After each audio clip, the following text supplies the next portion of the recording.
নামাজে যেটা পড়েন এটা হলো দরুদে ইব্রাহিম। কি নাম? দরুদে ইব্রাহিম। কেন দরুদে ইব্রাহিম সেটা আমি একটু পরে ব্যাখ্যা করছি। এই দরুদটা সবচেয়ে সেরা দরুদ। এই দরুদ একবার পড়লেই 10টা নেকি হবে, 10টা গুনাহ মাফ হবে, 10 বার আল্লাহ রহম করবেন, মর্যাদার স্তর 10 গুণ বেড়ে যাবে ইনশাআল্লাহ। এবং সকালে এবং সন্ধ্যায় যে 10 বার করে দরুদ পড়বে, সকালে এবং সন্ধ্যায় কয়বার পড়ে ভাই? তার জন্য বিশেষ একটা ফজিলত আছে, বলে দেব। সেটা হলো আমাদের নবী মুহাম্মদ সাল্লাল্লাহু আলাইহি ওয়াসাল্লাম ওই ব্যক্তির জন্য কাল কিয়ামতের মাঠে সুপারিশ করবেন ইনশাআল্লাহ। নবীর সুপারিশ যে পাবে সে জান্নাতে যাবে না জাহান্নামে যাবে? জান্নাতে যাওয়ার একটা সহজ রাস্তা বলে দিলাম। নবীর সুন্নত অনুযায়ী জীবন যাপন করবেন, এটা তো অবশ্যই করবেন, এবং সকাল সন্ধ্যায় 10 বার করে দরুদ পাঠ করবেন। পারা যাবে ইনশাআল্লাহ? আমি লেকচার দিলে কিছু ওয়াদা নেই, আসবো, আলোচনা করব, চলে যাব, এটা হলো কিছু? কিছু ওয়াদা করবেন, নিয়াত করবেন, 1 বছরের জ্ঞানের খোরাক নেবেন, 1 বছর আমল করবেন, ইনশাআল্লাহ পরের বছর আবার দেখা হবে। আজকে প্রথম আমল কি দিলাম? সকাল সন্ধ্যায় কমপক্ষে 10 বার করে দরুদ শরীফ পড়তে হবে। রাজি আছেন ইনশাআল্লাহ? কি ফজিলত তাও তো জানলেন। ফজিলত জেনে আমল করার ব্যাপারে একটা আয়াতই আছে কোরআনে। যারা মুমিন তারা বলে যে সামি'না ওয়া আতা'না, আমরা শুনলাম, জানলাম, মানলাম, শুনলাম, মানলাম। আর যারা ইহুদি তারা বলে ওয়াকালু সামি'না ওয়া আসাইনা, আমরা শুনলাম কিন্তু মানি না। আমরা কি ইহুদিদের মতো নির্লজ্জ জাতি? ও, তারা তো এখন খুব সভ্য জাতি নাকি? হ্যাঁ, এরা সারা বিশ্ব জুড়ে মুসলিমদের সাথে ফাসাদ সৃষ্টি করে বেড়ায়, এরা খুব সভ্য। হ্যাঁ, যারা আমাদের মসজিদটা বাইতুল আকসা দখল করে বসে আছে এরা খুব ভালো না? এরা মানবতার সেবক। যারা সারা বিশ্বের বিভিন্ন দেশে দেশে মুসলিমদেরকে পাখির মতো বোম মেরে হত্যা করতেছে এরা খুব ভালো মানুষ। ওদের কাছ থেকে আমাদেরকে মানবতা শিখতে হয়, তাই না ভাই? ওরা মানবতার সংজ্ঞা শিখায়। আর আমরা যখন টুপি, দাড়ি, পাগড়ি, বোরখা এগুলো একটু টুকটাক পরার অভ্যাস করি তখন আমাদের দিকে বাঁকা চোখে তাকায়, তাই না? আমার তো এমনও মনে আছে, এগুলো স্মৃতি থেকে বলছি আর কি, আমার এখনো মনে আছে যে আমি আমার স্ত্রীকে নিয়ে রাস্তায় রাস্তায় বাড়ি ভাড়া খুঁজতাম এক সময়। মানুষ আমাদেরকে বাড়ি ভাড়া দিত না। বিশ্বাস করছেন? কেন দিত না? কারণ আমার গায়ে সুন্নতি লেবাস ছিল আর আমার স্ত্রীর গায়ে খাস পর্দা ছিল। বাড়ি ভাড়া দেওয়ার আগে গড় করে প্রশ্ন করত, কোথা থেকে আসছেন, কি দরকার, কোথায় চাকরি করেন, কি করবেন, মানে আতঙ্ক একটা। না জানি কোন গ্রহের মানুষ আমরা, বাড়িতে না জানি কি করব। এই যে একটা ভাইব ছড়িয়ে দেওয়া হতো সমাজের মধ্যে, দাড়ি, টুপি, পাগড়ি, জুব্বা, বোরখা, এগুলোর দিকে মানুষ একটা সন্দেহের চোখে তাকাচ্ছে। এই যে একটা ফ্লো, একটা ভাইব সৃষ্টি করা হয়েছে, আপনাদের কি মনে হয় না এটা ইসলামের বিরুদ্ধে চক্রান্ত হচ্ছে? দাড়ি, টুপি, পাগড়ি, জুব্বা, বোরখাওয়ালা মানুষটাই সারা দুনিয়ার সব অপকর্ম করে বেড়ায়। এই সারা দুনিয়াতে যে সমকামিতা চলছে এখন, সমকামিতা বোঝেন কিনা? ছেলে ছেলের সাথে জেনা করতেছে, নাউজুবিল্লাহ, আর মেয়ে মেয়ের সাথে জেনা করতেছে এই যুগে। খবর কতটুকু রাখেন জানি না। এগুলো কি মুসলিমরা ছড়াই দিছে? সারা পৃথিবীতে যে মানুষ এখন সুদ খায়, মোটামুটি সবাই সুদ খায়, কম বেশি আর কি। কেউ বেঁচে থাকার চেষ্টা করে, কেউ করে না।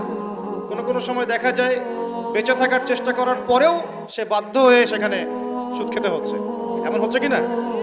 এই সুদভিত্তিক অর্থনৈতিক সিস্টেম কি মুসলমানরা চালু করে দিছে?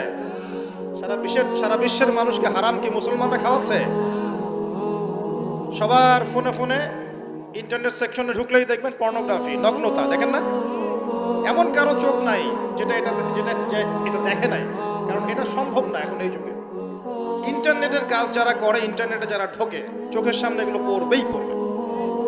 100% আলেম হোক আর জালেম হোক, পড়বেই, পড়বে না? এই সারা দুনিয়াতে ইন্টারনেট সেকশনে যেগুলো ছড়িয়ে দেয়, মুসলমানরা ছড়াই দিছে। মুসলমানরা ছড়াই দিছে।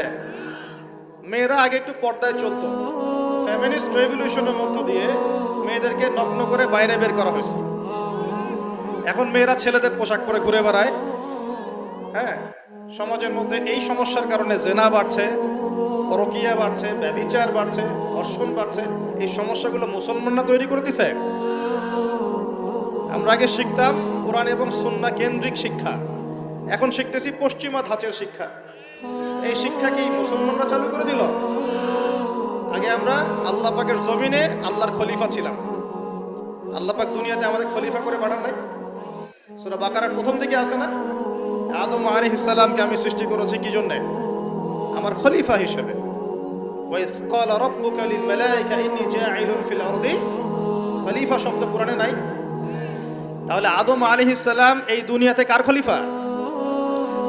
যে আল্লাহর খলিফা সে আল্লাহ পাকের হুকুম আহকাম চালু করবে নাকি নিজের মন গড়া বিধান চালু করবে? যে আল্লাহর বিধান দিয়ে চলে সে আল্লাহর খলিফা না? আর যে আল্লাহর বিধান বাদ দিয়ে চলে সে কি আল্লাহর খলিফা না শয়তানের খলিফা? সারা বিশ্বে এখন মানুষ কি আল্লাহর বিধান দিয়ে চলে, নিজেদের বিধান দিয়ে চলে? এই সমস্যাগুলো কি মুসলমানরা তৈরি করে দিল? সারা দেশে এবং সারা বিশ্বে দেখেন যুব সমাজ মাদকের সয়লাব, একাকার অবস্থা। কোরআন সুন্নাহ কি মানুষকে মাদক খেতে উৎসাহিত করে নাকি মাদকের বিরুদ্ধে কোরআন সুন্নাহর জিরো টলারেন্স কোনটা? সমাজে দেখেন মেয়েদের সাথে কি অন্যায় আচরণ করা হচ্ছে, ইফটিজিং, ধর্ষণ, এগুলো বাড়ছে না কমছে? কোরআন সুন্নাহ কি এর পক্ষে না বিপক্ষে? সারা দুনিয়ার এই ঘর থেকে শুরু করে বিশ্বের যে সমস্যাগুলো একটা একটা করে বলতে গেলে তো 100টা বের হবে। এই সবগুলো সমস্যা কি মুসলমানরা করে দিল? মুসলমানদের উপর এই সমস্যাগুলো চাপিয়ে দেওয়া হচ্ছে কোনটা? কিন্তু মিডিয়ার মধ্য দিয়ে, প্রযুক্তির মধ্য দিয়ে, নিজস্ব প্রিন্ট এবং ইলেকট্রনিক মিডিয়াগুলোর মধ্য দিয়ে সারা বিশ্বে ছড়িয়ে দেওয়া হয়েছে সবচেয়ে খারাপ মানুষ মনে হয় মুসলমানরাই, তাই না? যত বাঁকা দৃষ্টি শুধু দাড়ি, টুপি, পাগড়ি, বোরখা, এগুলো। ঢাকা শহর ভূমিকম্প প্রবণ এলাকা না? ভূমিকম্পের যে পাপগুলা, সেই পাপগুলো আমি কিন্তু একটা লেকচার আলোচনা করে আসছি সিলেটে, দেখে নিন অনলাইনে। 15টা থেকে 20টা পাপ আছে। এই পাপগুলোতে যখন একটা জাতি লিপ্ত হয় আল্লাহর পক্ষ থেকে আযাব আসে। কয়েকটা কথা বলছি। পাপগুলোর মধ্যে একটা হচ্ছে যে যখন মানুষ বস্তুবাদী হয়, বেশি বস্তুবাদী মানে দুনিয়া নিয়ে খুব বেশি ব্যস্ত, পরকালের ফিকির কম, আল্লাহকে ভুলে গেছে। তারপরে যখন আমানত উঠে যায়, আমানত কি হয়? উঠে যায়। তারপর যখন গনিমতের মাল মনে করে আমানত মানুষ খেয়ে ফেলতেছে, আমানত রাখা হয়েছে গনিমতের মাল মনে করে খেয়ে ফেলবে। যখন মানুষ এই মাকে কষ্ট দেয়, মাকে কষ্ট দিয়ে মানে মায়ের সাথে খারাপ ব্যবহার করে, বউয়ের আঁচল ধরে বসে থাকে। যখন মানুষ বাবাকে দূরে ঠেলে দেয় আর বন্ধু বান্ধবকে কাছে টেনে নেয়। তারপরে আছে যখন গান বাজনা, বাদ্যযন্ত্র বেশি হয়, মানুষের কানের কাছে যখন বাদ্যযন্ত্র বাজতে থাকে, মানে হেডফোন দিয়ে গান শুনছে না, কানের কাছে বাদ্যযন্ত্র বাজছে।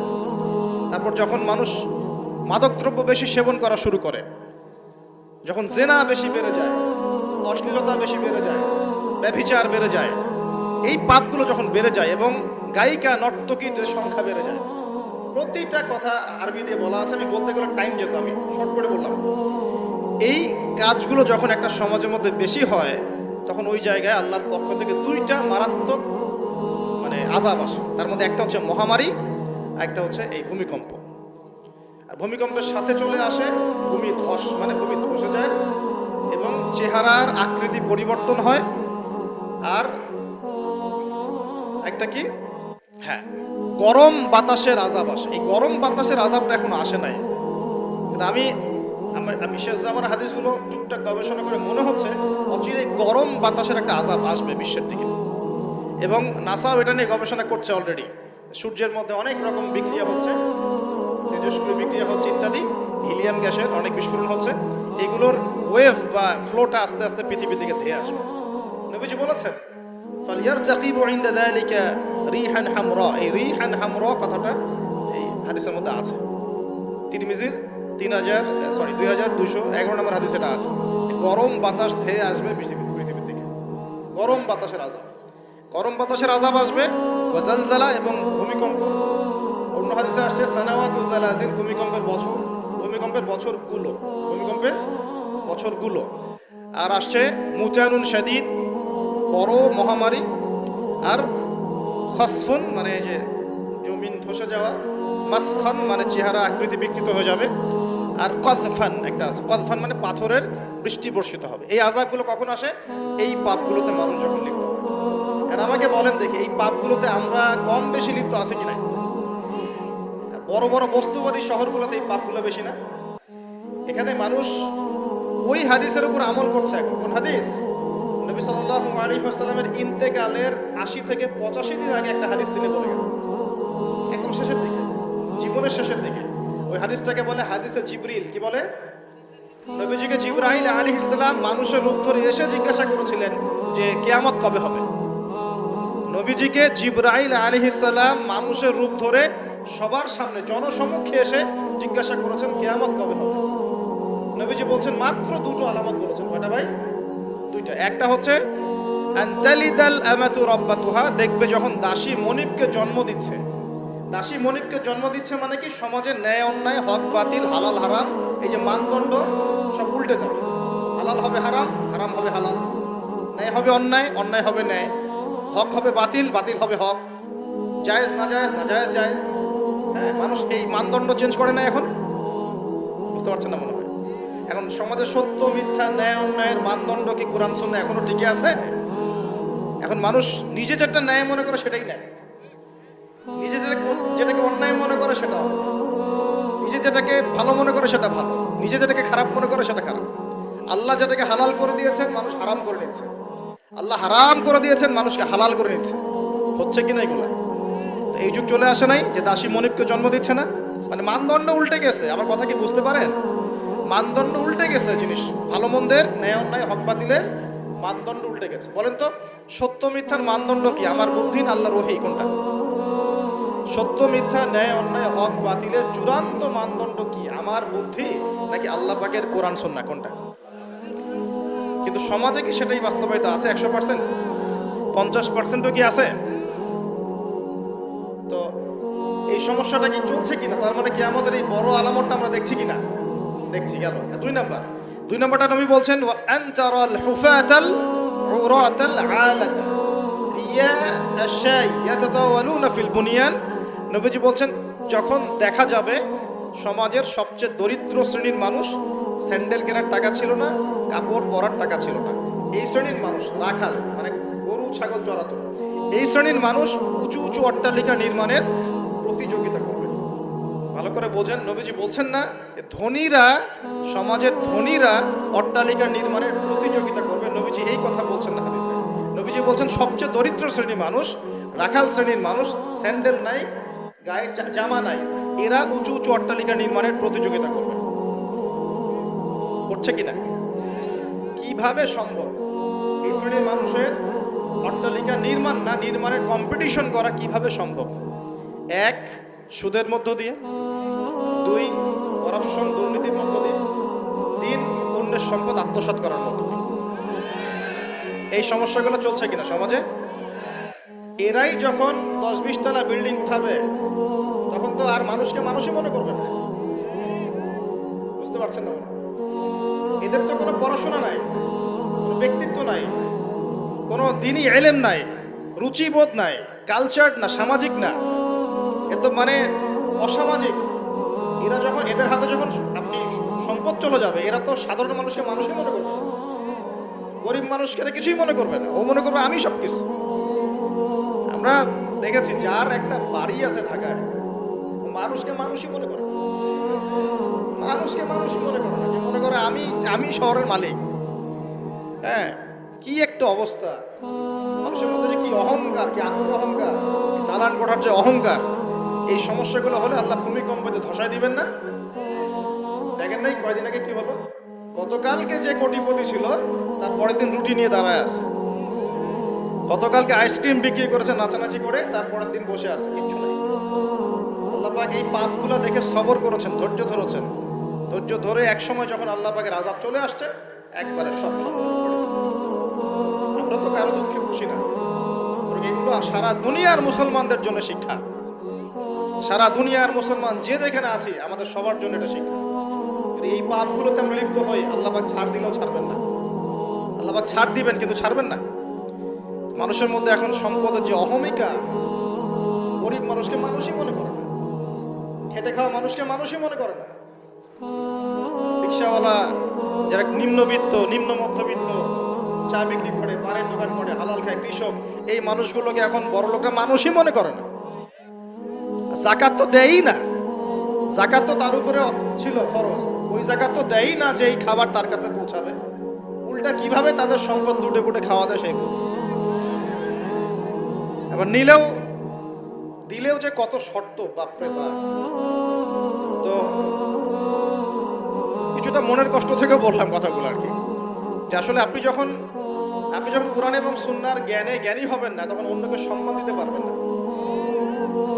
আমরা বড় বড় স্লোগান দিই যে অমুক অমুকের সেবক, অমুক অমুকের সেবক। আসলে সেবা সত্যিকার অর্থে করছি? আল্লাহ পাক তার রাসূলের মাধ্যমে জানিয়েছেন, এই হাদিসটা একটু শোনেন তারপর সামনে যাই। আল্লাহ পাক তার রাসূলের মাধ্যমে আমাদেরকে জানিয়েছেন, শোনো, আলা কুল্লুকুম রাইন, তোমাদের প্রত্যেকে হচ্ছে দায়িত্বশীল। তোমাদের প্রত্যেকেই দায়িত্বশীল। কেউ পরিবারের দায়িত্বশীল, কেউ ব্যবসা প্রতিষ্ঠানের দায়িত্বশীল, কেউ তোমার চাকরির প্রতিষ্ঠানের দায়িত্বশীল, কেউ সামাজিক দায়িত্বে আছো, কেউ প্রশাসনে, কেউ পররাষ্ট্র ইত্যাদি। তোমাদের প্রত্যেকেই দায়িত্বশীল। কুল্লুকুম রাইন ওয়া কুল্লুকুম মাসউলুন আন রাইয়াতি, এবং তোমাদের প্রত্যেককে যার যার দায়িত্ব সম্পর্কে আল্লাহ কিয়ামতের মাঠে জিজ্ঞাসা করবে। আমরা কি উত্তর দেওয়ার জন্য প্রস্তুত আছি ভাই? সবার আগে আমি দেখি, আমি আমার উপর দায়িত্বশীল না? মনে করেন আমি বা আমাদের মতো যারা আছেন, যারা দায়ী ইলাল্লাহ, আলেম ওলামা, যারা উম্মার জন্য ভালো চিন্তা করেন, জনগণকে পথ দেখানোর চেষ্টা করেন, তাদের উপর সবচেয়ে বড় আমানত হচ্ছে কোরআন এবং হাদিস।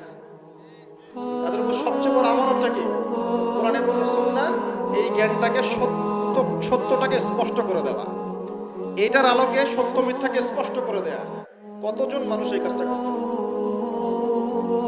কেউ হিকমার দোহাই পেরে সত্য মিথ্যা স্পষ্ট করে না, কেউ চাকরি চলে যাবে এই ভয়ে সত্য কথা বলে না, কেউ আমার এই হবে সেই হবে কত কিছু চিন্তা করে সত্যের সাথে মিথ্যা তালগোল পাকায় সময় পার করতেছে। ওয়াজ মাহফিল বাংলাদেশের দিন প্রচারের একটা অন্যতম প্ল্যাটফর্ম। সারা দেশে মনে হয় প্রতিদিন 100-200 মাহফিল হয় কি না? কিন্তু আপনি দেখবেন প্রচুর মাহফিল, অহেতুক গাল গল্প, কেচ্ছা কাহিনী, টাইম নষ্ট করতে। হয়তো একজন আয়োজন করেছে, ওদের টার্গেট আমি টাকা কালেকশন করব, আর বক্তাও এখানে সুযোগ নেবে, কালেকশনে এত % আমার, ঠিক আছে? তারপরে জনগণও আসবে, কেউ আসছে ভিডিও করতে, কেউ সেলফি উঠাইতে, কেউ এটা কেউ সেটা, ওদিকে চানাচুর খাচ্ছে, ওদিকে মেলা লাগছে, এরকম দেখেন। এক একজন এক এক উদ্দেশ্য। আসলে উদ্দেশ্য কি আমার এখানে? উদ্দেশ্য হবে আমি আল্লাহর দ্বীনের সত্য কথাগুলো কোরআন সুন্নাহর মানদণ্ডে যাচাই বাছাই করে যুগোপযোগীভাবে জনগণের বুঝ অনুযায়ী তাদেরকে বুঝিয়ে দিয়ে আসবে।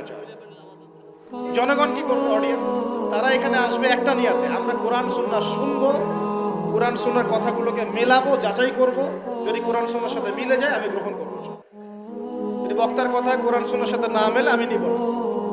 আমি কেন, যত বড়ই বুজুর্গ বক্তা আসুক না কেন, আলেম আসুক না কেন, কোরআন সুন্নাহর সাথে যদি তাদের কথাগুলো মিলে না যায়, সেই কথা কখনোই আপনি গ্রহণ করবেন? কখনো কখনো কেউ অজ্ঞতাবশত এমন কথা বলতে পারে যেটা কোরআন সুন্নাহয় নাই। এটা যদি অজ্ঞতাবশত হয়, তাহলে সে জ্ঞান অর্জন করলে আপনাকে শুধরে দিবে ইনশাআল্লাহ। আর যদি কেউ ইচ্ছা করে এগুলো করে, তাহলে আপনার উপর দায়িত্ব হচ্ছে কোরআন সুন্নাহর মানদণ্ডে যাচাই করে তার কথা গ্রহণ করা। এই কাজটাই বা কয়জন করে? শ্রোতাদের মধ্যে অনেকে আসছি বক্তাকে একবার দেখবো, চলে যাবো। কেউ আসছে সেলফি উঠা, কেউ মোবাইলে ছবি তুলবে, কেউ ভিডিও। প্রতিটা কাজের উদ্দেশ্য কি? আমাদের দ্বীনি কাজের উদ্দেশ্য হবে এই কাজগুলোর ওসিলায় পরকালে আল্লাহর নাজাত যেন পাই ইনশাআল্লাহ, এবং দুনিয়াতে আল্লাহর দ্বীন যেন এগিয়ে যায়, উপকৃত হয়। রিজিক, টাকা পয়সা, উন্নয়ন সবকিছু আল্লাহ পাকে দিবে ইনশাআল্লাহ। আল্লাহ দিবেন না? ইসলামপন্থীদের হাতেই সবচেয়ে বেশি রিজিক থাকবে ইনশাআল্লাহ। ইসলামপন্থীদের হাতেই সবচেয়ে বেশি সচ্ছলতা থাকবে ইনশাআল্লাহ। আর আগামীতে যে দিন আসতে যাচ্ছে, যে অর্থনৈতিক সংকটময় বিশ্ব আসতে যাচ্ছে, এই সময় যে কোরআন সুন্নাহর আলোকে ইকোনমিক্স ঢেলে সাজাবে, সেই পার পাবে, অন্য কেউ পার পাবে না। বিশ্বাস করছেন না? দেখে নিয়ে, যাকাত যদি এখনো চালু না হয়, তাহলে গরিব মানুষের পেটে এবার লাথি মারা হবে সামনে, দেখে নিয়ে। যাকাত চালু করতে হবে, খালি কোটি কোটি টাকা প্রতি মাসে মাসে কামাই করবো, যাকাত দিব না, এটা বাদ দিয়ে দেন। যাকাত যে দিবে না সেও বিপদে পড়বে, যাকাত যাকে দেয়া হবে না তারও অর্থনৈতিক মন্দা শুরু হয়ে যাবে।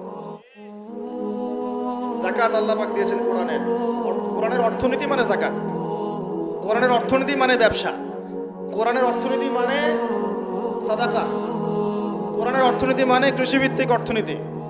এই পুরো বিষয়গুলোর মধ্যে সারা বিশ্বের অর্থনীতি পড়ে যায়। কিন্তু এখন আমরা এগুলো সব না হলেও অনেকগুলো অংশ সরিয়ে দিয়ে সুদ চালু করে এটা দিয়ে খাচ্ছি আর কি। সুদের পরিণাম ধ্বংস হবেই হবে, আজ হোক আর কাল হোক সুদ ধ্বংস হবেই হবে। সারা দুনিয়া এখন দেখছে যে সুদ কিভাবে ধ্বংস হবে, সারা দুনিয়া এখন দেখছে সুদ কিভাবে ধ্বংস হবে। মনে রাখবেন, এর ফলে শুধু এক শ্রেণীর মানুষই লাভবান হবে। কোন শ্রেণী? যারা বুর্জোয়া শ্রেণী, যারা পুঁজিবাদী শ্রেণী, যারা ধনিক শ্রেণী, যাদের হাতে সম্পত্তি কুণ্ঠিগত থাকবে, এরা হয়তো পার পেয়ে যাবে এই দুনিয়াতে। কিন্তু মধ্যবিত্ত শ্রেণী আর নিম্ন মধ্যবিত্ত শ্রেণীর জীবনে এমন দুর্ভোগ নেমে আসবে সামনে, দেখে নিন কি হবে। সুদের পরিণতি হচ্ছে ধ্বংস, সুদের পরিণতি মানেই ধ্বংস। সুদ যখন চালু হবে তখন আল্লাহ পাক কোরআনে বলছেন, ও যে ব্যক্তি সুদ খেলো সে যেন আমার এবং আমার নবীর সাথে যুদ্ধ করলো। একটা বলি তাহলে বুঝবেন, সূরা বাকারায় 279-80 এই আয়াতগুলোর দিকে আছে, 79-80।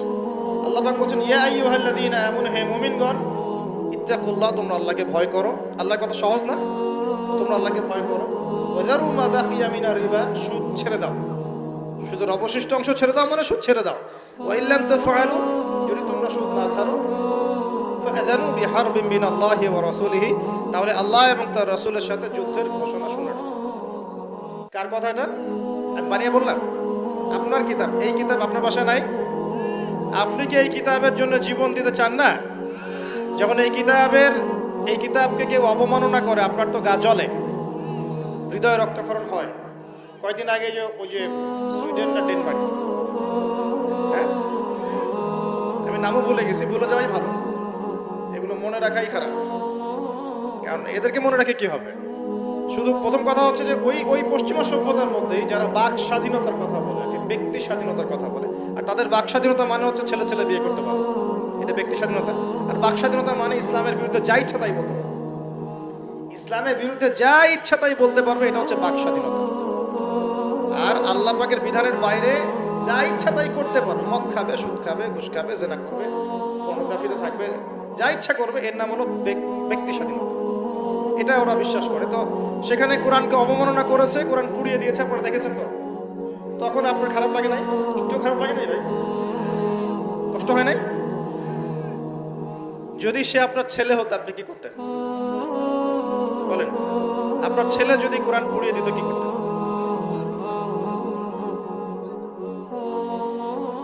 এখন আমাকে বলেন, ওই কোরআনেই আছে সুদ খাওয়া মানে আল্লাহ এবং তার রাসূলের সাথে যুদ্ধ করা।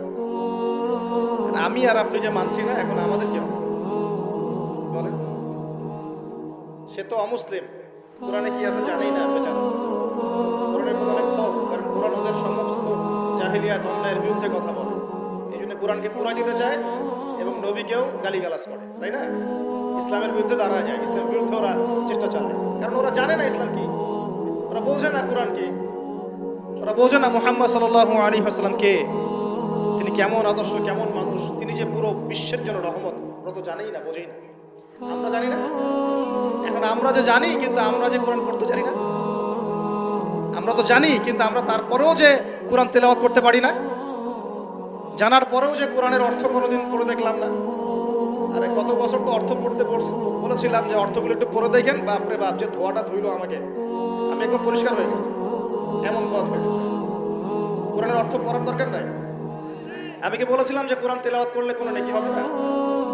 কোরআন তেলাওয়াত করলে কোনো নেকি হবে না, এই কথা বলেছিলাম না? বলেছিলাম যে কোরআন তেলাওয়াত শুধু তেলাওয়াত করে গেলে আপনি ভিতরের হকটা আদায় করতে পারবেন না। কোনটা বলেছে? কোরআনে আপনি সূরা ফাতিহা পড়লেন, কিন্তু সূরা ফাতিহার অর্থ আপনি বুঝলেন না। আপনি কি সূরা ফাতিহার মধ্যে আল্লাহ যা বলেছেন তা কি বুঝতে পারলেন? এই যে আয়াত একটা তেলাওয়াত করলাম, আপনি পড়তে পারলেন, ইয়া আইয়ুহাল্লাযীনা আমানু তাকুল্লাহা وذروا ما بقي من الربا إن كنتم مؤمنين وإن لم تفعلوا فأذنوا بحرب من الله ورسوله। আপনি কি কিছু বুঝলেন? তিলাওয়াত তো করলেন, প্রত্যেক হরফে 10 নেকি হলো, আপনার আমলনামায় প্রত্যেক হরফে 10 নেকি হলো, ঠিক আছে, বুঝলাম, মানলাম। কিন্তু এই আয়াত যে আপনি বুঝতে পারলেন না। কিন্তু এখন আমি যদি বলে দেই আয়াতের অর্থটা এমন, হে মুমিনগণ আল্লাহকে ভয় করো, সুদ ছেড়ে দাও, যদি না ছাড়ো আল্লাহ এবং তার রাসূলের সাথে যুদ্ধের ঘোষণা শুনে রাখো। এবার কি কিছু বুঝতে পারলেন? বুঝতে পারেন নাই? তাহলে অর্থের দরকার নাই ভাই। আর কত সহজ করে বলবো বলেন তো ভাই, আর কত সহজ করে বুঝবো? আমি যে এখন মুসলিম পরিবারে জন্ম নিয়েও যে আমি কোরআন তেলাওয়াত করতে পারছি না, অর্থটা পড়ে দেখছি না, নবীর হাদিসগুলো পড়ছি না, কোরআন রেগুলার একটু তেলাওয়াত করি না, কোরআনের একটু দাওয়াত মানুষকে দেই না, কোরআনের কাজে সাহায্য করছি না, এগুলো কি আমার অপরাধ হচ্ছে না? কে বড় অপরাধী তাহলে, তারা না আমরা? বলেন এবার কি ওয়াদাটা করতে পারি? প্রথম ওয়াদা করেছেন দরুদ পড়বেন সকালে সন্ধ্যায় 10 বার করে, মনে আছে তো নাকি ভুলে গেছেন? আমাদের মেমোরি তো এখন মাছের মতো, অ্যাকুরিয়ামের মাছ আছে না, মাছের মেমোরি ওখানে ঘোরে কেন সারাদিন জানেন?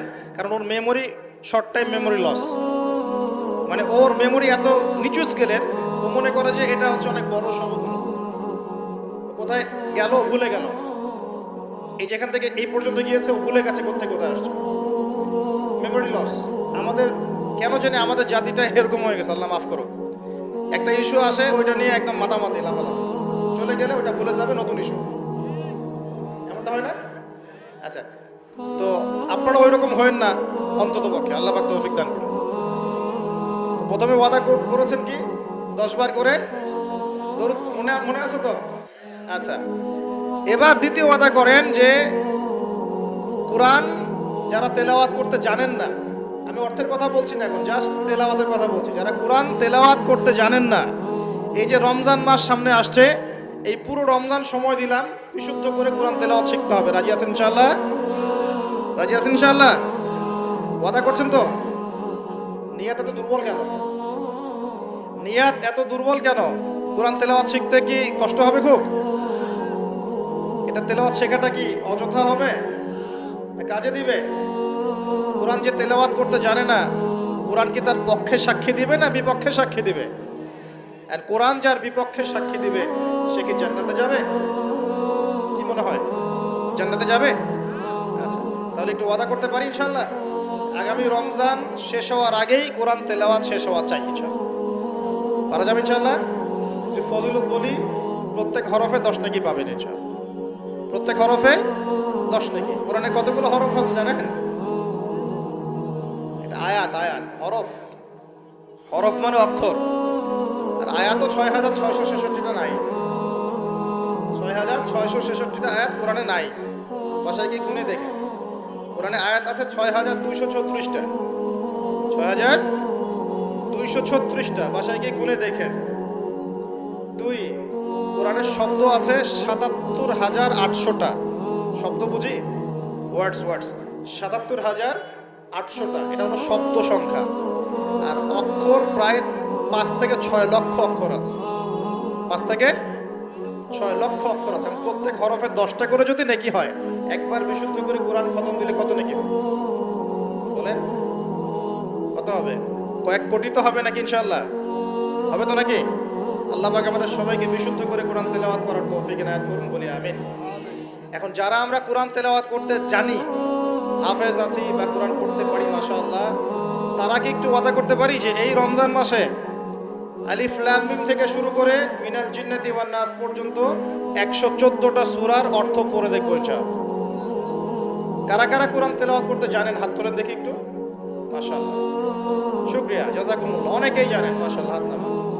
যারা জানি, আমরা এবার ওয়াদা করলাম, নিয়াত করলাম ইনশাআল্লাহ তাআলা এই রমজান মাস শেষ হওয়ার আগেই, আমরা এখন থেকে শুরু করব, রমজান শেষ হওয়ার আগেই আল কোরআনের 114 সূরা মানে 30টা পারা, প্রতিদিন 1 পারা করে, প্রতিদিন 1 পারা করে 30টা রোজায় 30 পারার অর্থ পড়ে শেষ করবো ইনশাআল্লাহ তাআলা। রাজি আছেন ইনশাআল্লাহ?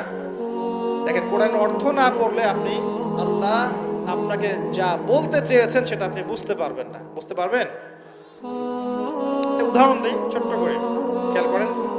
মনে করেন আপনি প্রবাসী, আপনার স্ত্রী থাকে দেশে, আপনার স্ত্রীর সাথে আপনার দেখা সাক্ষাৎ খুব কম হয়, দেখা সাক্ষাৎ হয় না বললে চলে। খুব আপনি কাজের কারণে ওখানে থাকছেন, মাঝে মাঝে আসছেন যাচ্ছেন। এখন স্ত্রী আপনাকে একটা মেসেজ পাঠিয়েছে ফোনে, স্ত্রী আপনাকে একটা 1 পৃষ্ঠার মেসেজ পাঠিয়েছে, আর মেসেজটা পাঠিয়েছে স্ত্রী ইংরেজি ভাষায়। কোন ভাষায় ভাই? আর আপনি বেচারা ইংরেজি বোঝেন না, আপনি ইংরেজি বোঝেন না, আপনি ইংরেজি রিডিংটাও করতে পারছেন না যে সে বলেছে আই লাভ ইউ, এতটুকু আপনি পড়তে পারছেন না, কারণ আপনি কোনোদিনও ইংরেজি পড়েন নাই। এটা যে আই, এটা যে এল, এটা ও, এটা ভি, এটা ই, এটা আপনি বুঝতে পারছেন না, কারণ আপনি ইংরেজি জানেনই না, মনে করেন। এখন স্ত্রীর এই ভালোবাসাপূর্ণ মেসেজটা আপনি কি পড়তে পারবেন? আচ্ছা, তাহলে পড়তেও পারলেন না। এখন যদি পড়তে পারতেন, কমসে কম পড়তে পারতেন, তাহলে কি হতো? অর্থটা আপনি বোঝার চেষ্টা করতেন, নাকি? অর্থটা বোঝার চেষ্টা করতেন। হ্যাঁ, স্ত্রী বলেছে আমি খুব ভালো নাই, আপনার কথা মনে পড়ছে, সন্তানরা আপনাকে মিস করে, এগুলো সে ইংরেজিতে লিখেছে, ইংরেজি ভাষায় লিখেছে। আর আপনি ইংরেজি ভাষা পারেন না, অর্থটা বোঝেন না। তার লেখাগুলো হয়তো আপনি টুকটাক একটু পড়তে পারছেন, হ্যাঁ, কিন্তু আপনি কি তার অর্থটা উঠাতে পারবেন? অর্থ যদি উঠাতে না পারেন, স্ত্রী যে এত প্রেম ভালোবাসা মহব্বতের সাথে একটা চিঠি লিখলো আপনাকে, আপনি কি সেই চিঠির হক আদায় করতে পারলেন? এবার আপনি বোঝেন, আল্লাহ রাব্বুল আলামিন আমাদেরকে এই দুনিয়াতে সফল হওয়ার জন্য আর পরকালে জান্নাত পাওয়ার জন্য এই কোরআনটা নাযিল করেছেন। আল্লাহ পাক তার পক্ষ থেকে এই মেসেজটা পাঠিয়েছেন তার নবীর মাধ্যমে, তোমরা যেন দুনিয়ায় সফল হতে পারো, দুনিয়া কিভাবে চলবে, কিভাবে খাবে, কিভাবে নামাজ পড়বে, কিভাবে সমাজকে ডিল করবে, কিভাবে পরিবার চালাবে, কিভাবে রাষ্ট্র চালাবে ইত্যাদি সব কিছু আল্লাহ পাক এই কিতাবের মধ্যে নাজিল করে নামিয়ে দিলেন রাসূল সাল্লাল্লাহু আলাইহি ওয়াসাল্লামের কাছে, তিনি আমাদের সবাইকে জানিয়ে দিলেন। আর বেচারা আমি যদি এই ভাষাও না বুঝি আর এটা পড়তেও না জানি, আমি কি আল্লাহ পাকের সেই মহব্বতের হক আদায় করতে পারবো? এটাই হলো আমাদের উম্মার এখন সবচেয়ে বড় সমস্যা। আমরা আল্লাহ পাকের কিতাবের হক আদায় করতে পারি না। কেমন করে পারবো? কিতাব তো পড়তেই পারি না। অনেকে মনে করে এই কিতাব আমার পড়ার দরকার নাই, আলেম ওলামারা পড়লেই হবে, তাই না? এমন মানসিকতা আছে না? আরে ভাই আমি এত বুঝি না, আমি সাধারণ মুসলমান, হ্যাঁ, আমার এত সময় নাই, পরিবার আছে, ব্যবসা আছে, আমি খালি হাইয়া আলা সালাহ বললে মসজিদে যাব, ব্যাস বাসায় চলে আসবো। এরকম মুসলমান দিয়ে আল্লাহর জমিনে আল্লাহর দ্বীন প্রতিষ্ঠা হবে না। এরকম মুসলমান দিয়ে আল্লাহর জমিনে আল্লাহর দ্বীন প্রতিষ্ঠা হয় না। আল্লাহ পাকের জমিনে আল্লাহর দ্বীন প্রতিষ্ঠা হয় কাদের দ্বারা? যারা জ্ঞান অর্জন করে, জ্ঞান অনুযায়ী আমল করে, শরীয়তের গভীর জ্ঞান অর্জন করে, ওই জ্ঞানটাকে মানুষের মধ্যে ছড়ায় দেয়, দ্বীনের দাওয়াতে কাজ করে, হালাল খায়, পরিবারের মধ্যে দ্বীন প্রতিষ্ঠা করে, নামাজ কায়েম করে ইত্যাদি, মানুষকে ঐক্যবদ্ধ করার চেষ্টা করে, ইসলামকে একটু একটু করে এগিয়ে নেয়। যাদের এসব নিয়ে কোনো ফিকিরই নাই, তাদের দ্বারা কি দ্বীন প্রতিষ্ঠা লাভ করবে? তো প্রিয় ভাইয়েরা, আমার রিকোয়েস্ট, যারা কোরআন তেলাওয়াত করতে জানি মাশাআল্লাহ বা হাফেজ আছি এখানে উপস্থিত, রমজান মাস শেষ হওয়ার আগেই 114 সূরার অর্থ পড়ে শেষ করে দেবো ইনশাআল্লাহ। রাজি আছেন ইনশাআল্লাহ? আল্লাহ পাক আমাকে সবার আগে আমাকে তৌফিক দান করুন, এরপর আপনাদের সবাইকে তৌফিক দান করুন। কয়টা ওয়াদা করলেন আজকে? মনে আছে তো? আচ্ছা, 10টা ওয়াদা নিব আপনাদের কাছে ইনশাআল্লাহ। 4 নাম্বার হচ্ছে, আমার সাথে ওয়াদা করেন, এই যে মেরাজের রাত চলে গেল, যদিও ভাই তারিখটা নিয়ে অনেক পক্ষে বিপক্ষে কথা আছে, একদম স্পেসিফিকলি এটা বলা খুব ডিফিকাল্ট যে এই রাতেই হয়েছে। 27 রজব করেন না, 27 রজব করেন না, এই রাতেই হয়েছিল, এটা স্পেসিফিকলি একদম 100% নিশ্চিত করে বলাটা ডিফিকাল্ট, কারণ কোরআনে বা সুন্নায় কোথাও এই তারিখটা মেনশন করা নেই। বড় বড় আলেমদেরকে জিজ্ঞাসা করুন, কোরআন এবং সুন্নায় কোনো জায়গায় তারিখটা মেনশন করা নাই। যেমন আমরা বলি লাইলাতুল কদর রমজান মাসের শেষ দশকে, বলি না? লাইলাতুল কদর কখন? রমজানের শেষ দশকের বিজোর রাতে, তাই না? রমজানের শেষ দশকের 21, 23, 25, 27, 29 যে কোনো একটা রাত হবে লাইলাতুল কদর, এটা আমরা জানি। কিন্তু এইভাবে করে শবে মেরাজ কিন্তু বলা নাই, এটা ঐতিহাসিক ঘটনা। যাই হোক, এই শবে মেরাজে রাসূল সাল্লাল্লাহু আলাইহি ওয়াসাল্লামকে আল্লাহ পাক তার আরশের কাছাকাছি নিয়ে আল্লাহ পাক যে কথাবার্তা বলেছেন, আল্লাহ পাকের সাথে তিনি যে কথা বলেছেন, আল্লাহর নূর দেখেছেন, আল্লাহ দিদার লাভ করেছেন। এই সময় আল্লাহ রাব্বুল আলামিন তাকে 3টা হাদিয়া তৌফা দিয়েছেন। কয়টা ভাই? গৌরের সাথে শোনেন, মনোযোগ দিয়ে শোনেন। 3টা হাদিয়া দিয়েছেন। এক, আল্লাহ পাক আমাদের নবীকে দিয়েছেন 50 ওয়াক্ত নামাজ। কত ওয়াক্ত? এই 50 ওয়াক্ত নিয়ে তিনি আসছিলেন। আস্তে আস্তে পঞ্চম আসমানে দেখা হয়েছে নবী মুসা আলাইহিস সালাম। কোন নবী? মুসা আলাইহিস সালাম নাম তো জানেন। কোরআনে সবচেয়ে বেশি কোন নবীর নাম এসেছে এটা জানেন তো? হয়তো অনেকে জানতেন না। কোরআনে কিন্তু সবচেয়ে বেশি আমাদের নবীর নাম আসে না।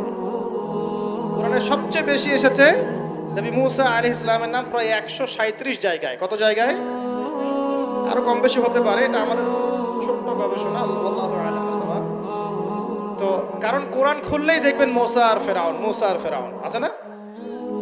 এখানে একটা প্রশ্ন করে রাখি, পরে উত্তর দিবেন। কেন কোরআনে মুসা আলাইহিস সালাম আর ফেরাউনের ঘটনা এত বেশি বর্ণিত হয়েছে? এটা ভাবতে থাকেন, পরে উত্তর দিবেন। কেন কোরআনে নবী মুসা আলাইহিস সালাম এবং ফেরাউনের নাম এত বেশি, এতবার কেন এই ঘটনা বলা হয়েছে? কোরআনে কি আল্লাহ শব্দের কোনো অপচয় করতে চান? তাহলে এতবার করে একটা কথা কেন বলছেন? আর কোরআনে কি আল্লাহ পাক অহেতুক কিছু নাযিল করেন? নিশ্চয়ই পিছনে কোনো কারণ আছে বলেই করেন। কোনো কারণ ছাড়া কি আল্লাহ পাক কোনো কাজ করেন? আচ্ছা, তার মানে এর পিছনে কোনো কারণ আছে। এই যে একটা সূরা আপনারা পড়েন, সূরা আর রহমান।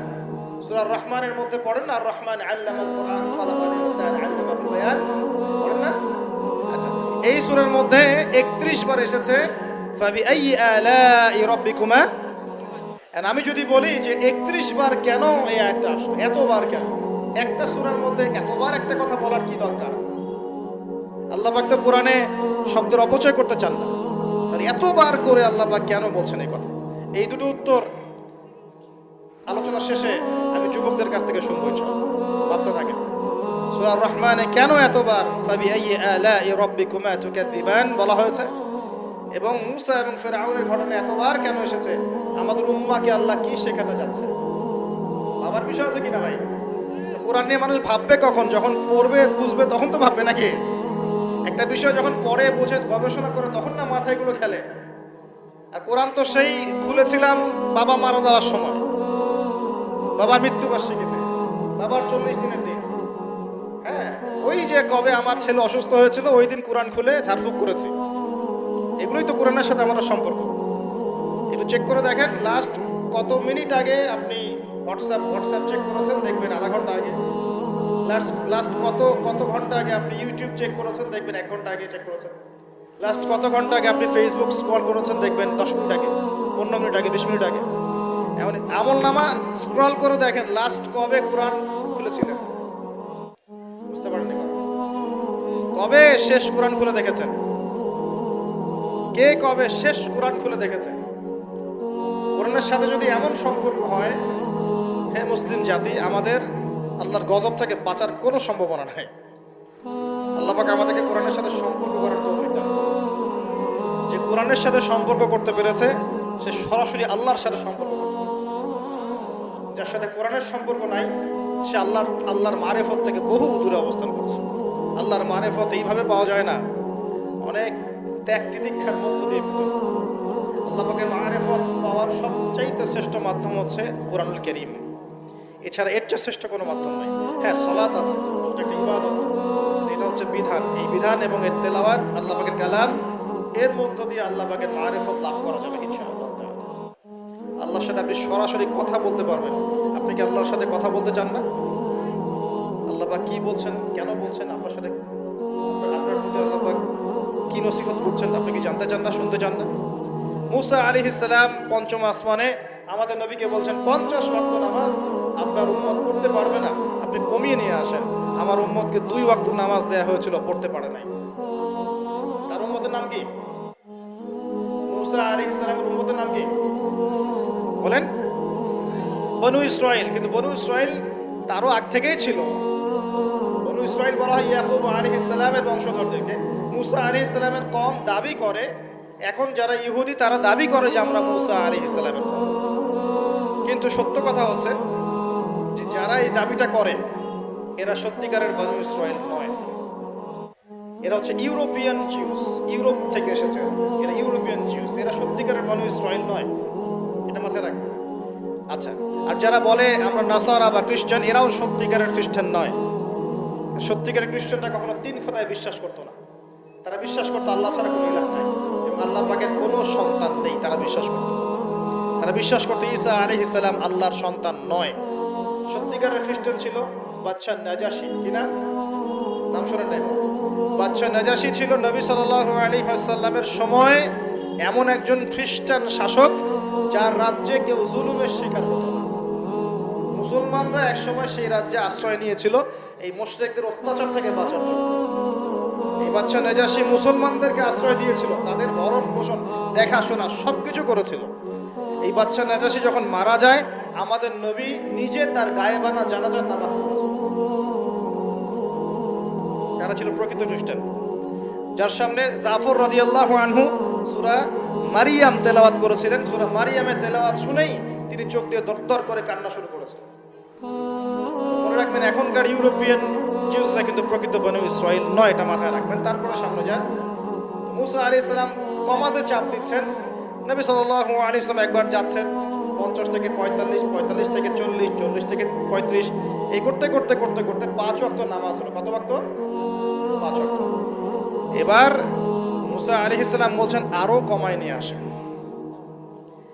আমার উম্মত 2 ওয়াক্ত নামাজ পড়তে পারে নাই, আপনি আরো কমিয়ে নিয়ে আসেন। তখন নবী সাল্লাল্লাহু আলাইহি ওয়াসাল্লাম বলছেন আমি আমার রবের কাছে এই আরজি পেশ করতে লজ্জা বোধ করছি। কি বোধ করছি? লজ্জা বোধ করছি। তারপর আল্লাহ রাব্বুল আলামিন বললেন যে তোমার উম্মতের উপর আমি 5 ওয়াক্ত নামাজই ফরজ করলাম, এই হাদিয়া দিলাম, কিন্তু তারা যদি 5 ওয়াক্ত নামাজ পড়ে 50 ওয়াক্তের নেকি দেওয়া হবে। আর কিছু চাই ভাই? 5 ওয়াক্ত নামাজ পড়লে আমরা প্রতিদিন 50 ওয়াক্ত নামাজ পড়ছি। শুধু তাই নয়, আল্লাহ পাক বলে দিলেন তোমার উম্মতের কোনো ব্যক্তি যে কোনো ভালো কাজ করুক না কেন তাকে 10 গুণ বাড়ায় দেওয়া হবে। 1 টাকা দান করেছেন 10 টাকার নেকি দেওয়া হবে। 1 রাকাত নামাজ পড়লেন 10 রাকাতের নেকি দেওয়া হবে। একটা সেজদা করলেন 10টা সেজদার নেকি পাওয়া যাবে। একবার সুবহানাল্লাহ বললেন 10 বার সুবহানাল্লাহ বলার নেকি পাওয়া যাবে। একবার সূরা ফাতিহা পড়লেন 10 বার পড়ার নেকি পাওয়া যাবে। এতিমের মাথায় একবার হাত বুলিয়েছেন 10টা এতিমের মাথায় হাত বোলানোর নেকি হবে। একটা বিয়ে করলে তাহলে 10টা বিয়ের নেকি হবে নাকি ভাই? হ্যাঁ, আচ্ছা, হ্যাঁ, স্ত্রীর মুখে যদি খাবার তুলে দেন, স্ত্রীর মুখে যদি খাবার তুলে দেন, এই খাবার তুলে দেওয়ার বিনিময়ে আল্লাহ পাক নেকি দিবেন। এমনকি স্ত্রীর দিকে যে নেক নজর বলি না, স্ত্রীর দিকে যে তাকাচ্ছেন, এই তাকানোর বিনিময়ে আপনার নেকি হবে। দেখেন শয়তান কত স্মার্ট, যেদিকে তাকালে আমাদের নেকি হয় ওই দিকে দেখতে এখন ভালো লাগে না, যেদিকে তাকালে গুনাহ ওই দিকে দেখতে ভালো লাগে, তাই না? এই অবস্থা। এখন সমাজে একটা বড় ব্যাধির নাম হচ্ছে জেনা আর পরকিয়া। জেনা সবখানেই জেনা, রাস্তাঘাটে, স্কুলে, কলেজে, বিশ্ববিদ্যালয়ে তো আমরা পড়েছি মাশাআল্লাহ। আমরা তো 10 বছর আগের স্টুডেন্ট ছিলাম। ওই সময় দেখতাম যে মেয়েদের কোলে ছেলেরা শুয়ে থাকতো, মেয়েরা ওরা গোল হয়ে গ্রুপ স্টাডি করতো, মানে গোল হয়ে একটা বই নিয়ে পড়াশোনা করতো, ওটার নাম নাকি গ্রুপ স্টাডি। ছেলে মেয়ে সবাই একসাথে আর কি। কোনো সময় দেখা যেত ক্যাম্পাসে হাট থেকে দেখা যেত যে মেয়ের যে মানে থাই উরুর উপরে মাথা দিয়ে ছেলে বই পড়তেছে। জেনা নয় কি এগুলা? নাকি ভালো কাজ? এখন তো এর চেয়ে তো ভালো মারাত্মক কিছু হয়, তাই না ভাই? এখন তো এই যুগ পার হয়ে গেছে। আগে চিঠি দেওয়ার যুগ ছিল, এখন চিঠি দেওয়ার যুগ নেই, এখন একদম সরাসরি সবকিছু, তাই না? একটা পাপের কারণে আল্লাহ পাকের মহামারী নেমে আসে, আল্লাহ পাকের পক্ষ থেকে মহামারী নেমে আসে। সেই পাপটার নাম হলো ফাহেশা, অশ্লীলতা, নোংরামি, জিনা, ব্যভিচার, পরকীয়া। যে নোংরামি না এগুলা, এই পাপগুলোর কারণে আল্লাহর পক্ষ থেকে এমন রোগ ব্যাধির জন্ম হয় যে রোগগুলো আগে বিশ্বের মধ্যে ছিল না। এই কথাটা হাদিসের মধ্যে আছে। অবৈধ জেনা এবং ব্যভিচার, পরকীয়া এইসব সম্পর্কের কারণে আল্লাহর পক্ষ থেকে এমন কিছু আযাব আসে, এমন কিছু রোগ আসে, ব্যাধি আসে, মুসিবত আসে যা এই দুনিয়াতে আগে কখনো ছিল না। আপনারা কি এইডসের নাম আজকে থেকে 50-100 বছর আগে শুনেছিলেন কখনো? কেউ শুনেছিল? এখন আশঙ্কাজনক হারে এগুলো বাড়ছে কিনা? কোনো চিকিৎসা ইচ্ছা আছে এগুলো? তাহলে মনে করছেন এগুলো কি আল্লাহর পক্ষ থেকে আযাব না? আল্লাহর আযাব না এগুলো? আমরা এখন এমন একটা জায়গায় চলে আসছি, আসলে কি বলবো, এখনকার নিউজগুলো এমন যে কোনো জায়গায় কোনো ক্ষেত্রে দেখা যায় যে বৈধ সম্পর্ক যেগুলো আছে না, বৈধ সম্পর্ক মাহরাম, এই মাহরামদের মধ্যেও অবৈধ যৌন সম্পর্ক চলতেছে। এগুলো পেপার পত্রিকায় আসে, এগুলো দেখা যায়, অনলাইনে ঢুকলে দেখা যায়। আল্লাহ পাক আমাদের সবাইকে চরিত্র পবিত্র রাখার তৌফিক দান করুন। ভাই, চরিত্র পবিত্র রাখার জন্য একটা আমি পরামর্শ দিই, নিজেকে ভালো কাজে ব্যস্ত রাখেন। নিজেকে ভালো কাজে ব্যস্ত রাখেন, সেটা সামাজিক কাজও হতে পারে। সমাজ কল্যাণমূলক কাজ করেন না, মানুষ জনসেবা করেন, মানুষের সেবা করেন, মানুষের কাছে থাকেন, সোশ্যাল ওয়ার্ক করেন। এই যে অ্যাসোসিয়েশন আছে না কিছু সামাজিক, নন পলিটিক্যাল, নন প্রফিটেবল কিছু ফাউন্ডেশন থাকে না, মানুষের কল্যাণে কাজ করেন, ইফতারের প্রজেক্ট করেন সামনে, ঠিক আছে? তারপরে শীতবস্ত্র হয়, তারপরে যে ত্রাণ রিলিফ, মানে মানুষের কল্যাণ, বৃক্ষরোপণের কাজ, তারপরে আপনার এই যে রক্তদান কর্মসূচি, এই টাইপের যে ভালো ভালো কাজ, সমাজ কল্যাণমূলক কাজ, এই সমাজ কল্যাণমূলক কাজগুলো করলে মনটা বড় হবে ইনশাআল্লাহ। ভালো কাজে ব্যস্ত থাকবেন, আপনি দেখবেন মাথার মধ্যে শয়তানি নাই। যখন মানুষের কাজ নাই, সারাদিন অলস বসে থাকে, মাথার মধ্যে দুনিয়ার শয়তানি করা করে। আল্লাহ পাক আমাদের সবাইকে ভালো কাজের সাথে থাকার তৌফিক দান করুন এবং ভালো কাজে একে অপরকে সহযোগিতা করার তৌফিক দান করুন। ইনশাআল্লাহ এই রমজান মাস আসার আগে আমরা আরেকটা ভালো কাজ করার চেষ্টা করব ইনশাআল্লাহ। সেটা হলো, রমজান মাসে সাধারণত নিত্য প্রয়োজনীয় দ্রব্যের দামগুলো বেড়ে যায়, তাই কি না? এটা তো হয় সাধারণত। কি কি কারণে হয় সেটা আমি পরে একদিন আলোচনা করব। এই কারণগুলো আমাদেরকে দূর করতে হবে, আল্লাহ পাক তৌফিক দান করুন। কিন্তু সাধারণত দেখা যায় রমজান মাসে দামগুলো বৃদ্ধি পায়, তখন মধ্যবিত্ত এবং নিম্ন মধ্যবিত্ত শ্রেণীর চরম দুর্ভোগ দেখা দেয়। তারা অনেকেই দেখা যায় লোক লজ্জায় মানুষের কাছে হাত পাততে পারে না, কাউকে বলতে পারে না, কিন্তু ওদের ঘরে অভাব থেকে যায়। কোনো সময় দেখা যায় ইফতার করতে বসে তারা বদদোয়া করতে থাকে, ইফতার করতে বসে বদদোয়া করতে থাকে, আল্লাহ কি চলছে, কিভাবে খাবো, কিভাবে পড়বো, আল্লাহ তুমি দেখো, তুমি ছাড়া দেখার কেউ নাই, এগুলো বলতে থাকে। আমরা রমজান মাস আসার আগে একটা ভালো কাজ করার নিয়াত করি, আল্লাহ পাক তৌফিক দান করুন। আমাদের মধ্যে যারা সামর্থ্যবান আছি, আমাদের মধ্যে যারা সামর্থ্যবান, খেয়ে পরে বাঁচতে পারি তিন বেলা, আমরা আমাদের রমজান মাসের বাজার তো করবো, পাশাপাশি চেষ্টা করব প্রত্যেক ভাই অন্তত একটা করে পরিবারের দায়িত্ব নেওয়ার জন্য। পারবেন তো ইনশাআল্লাহ?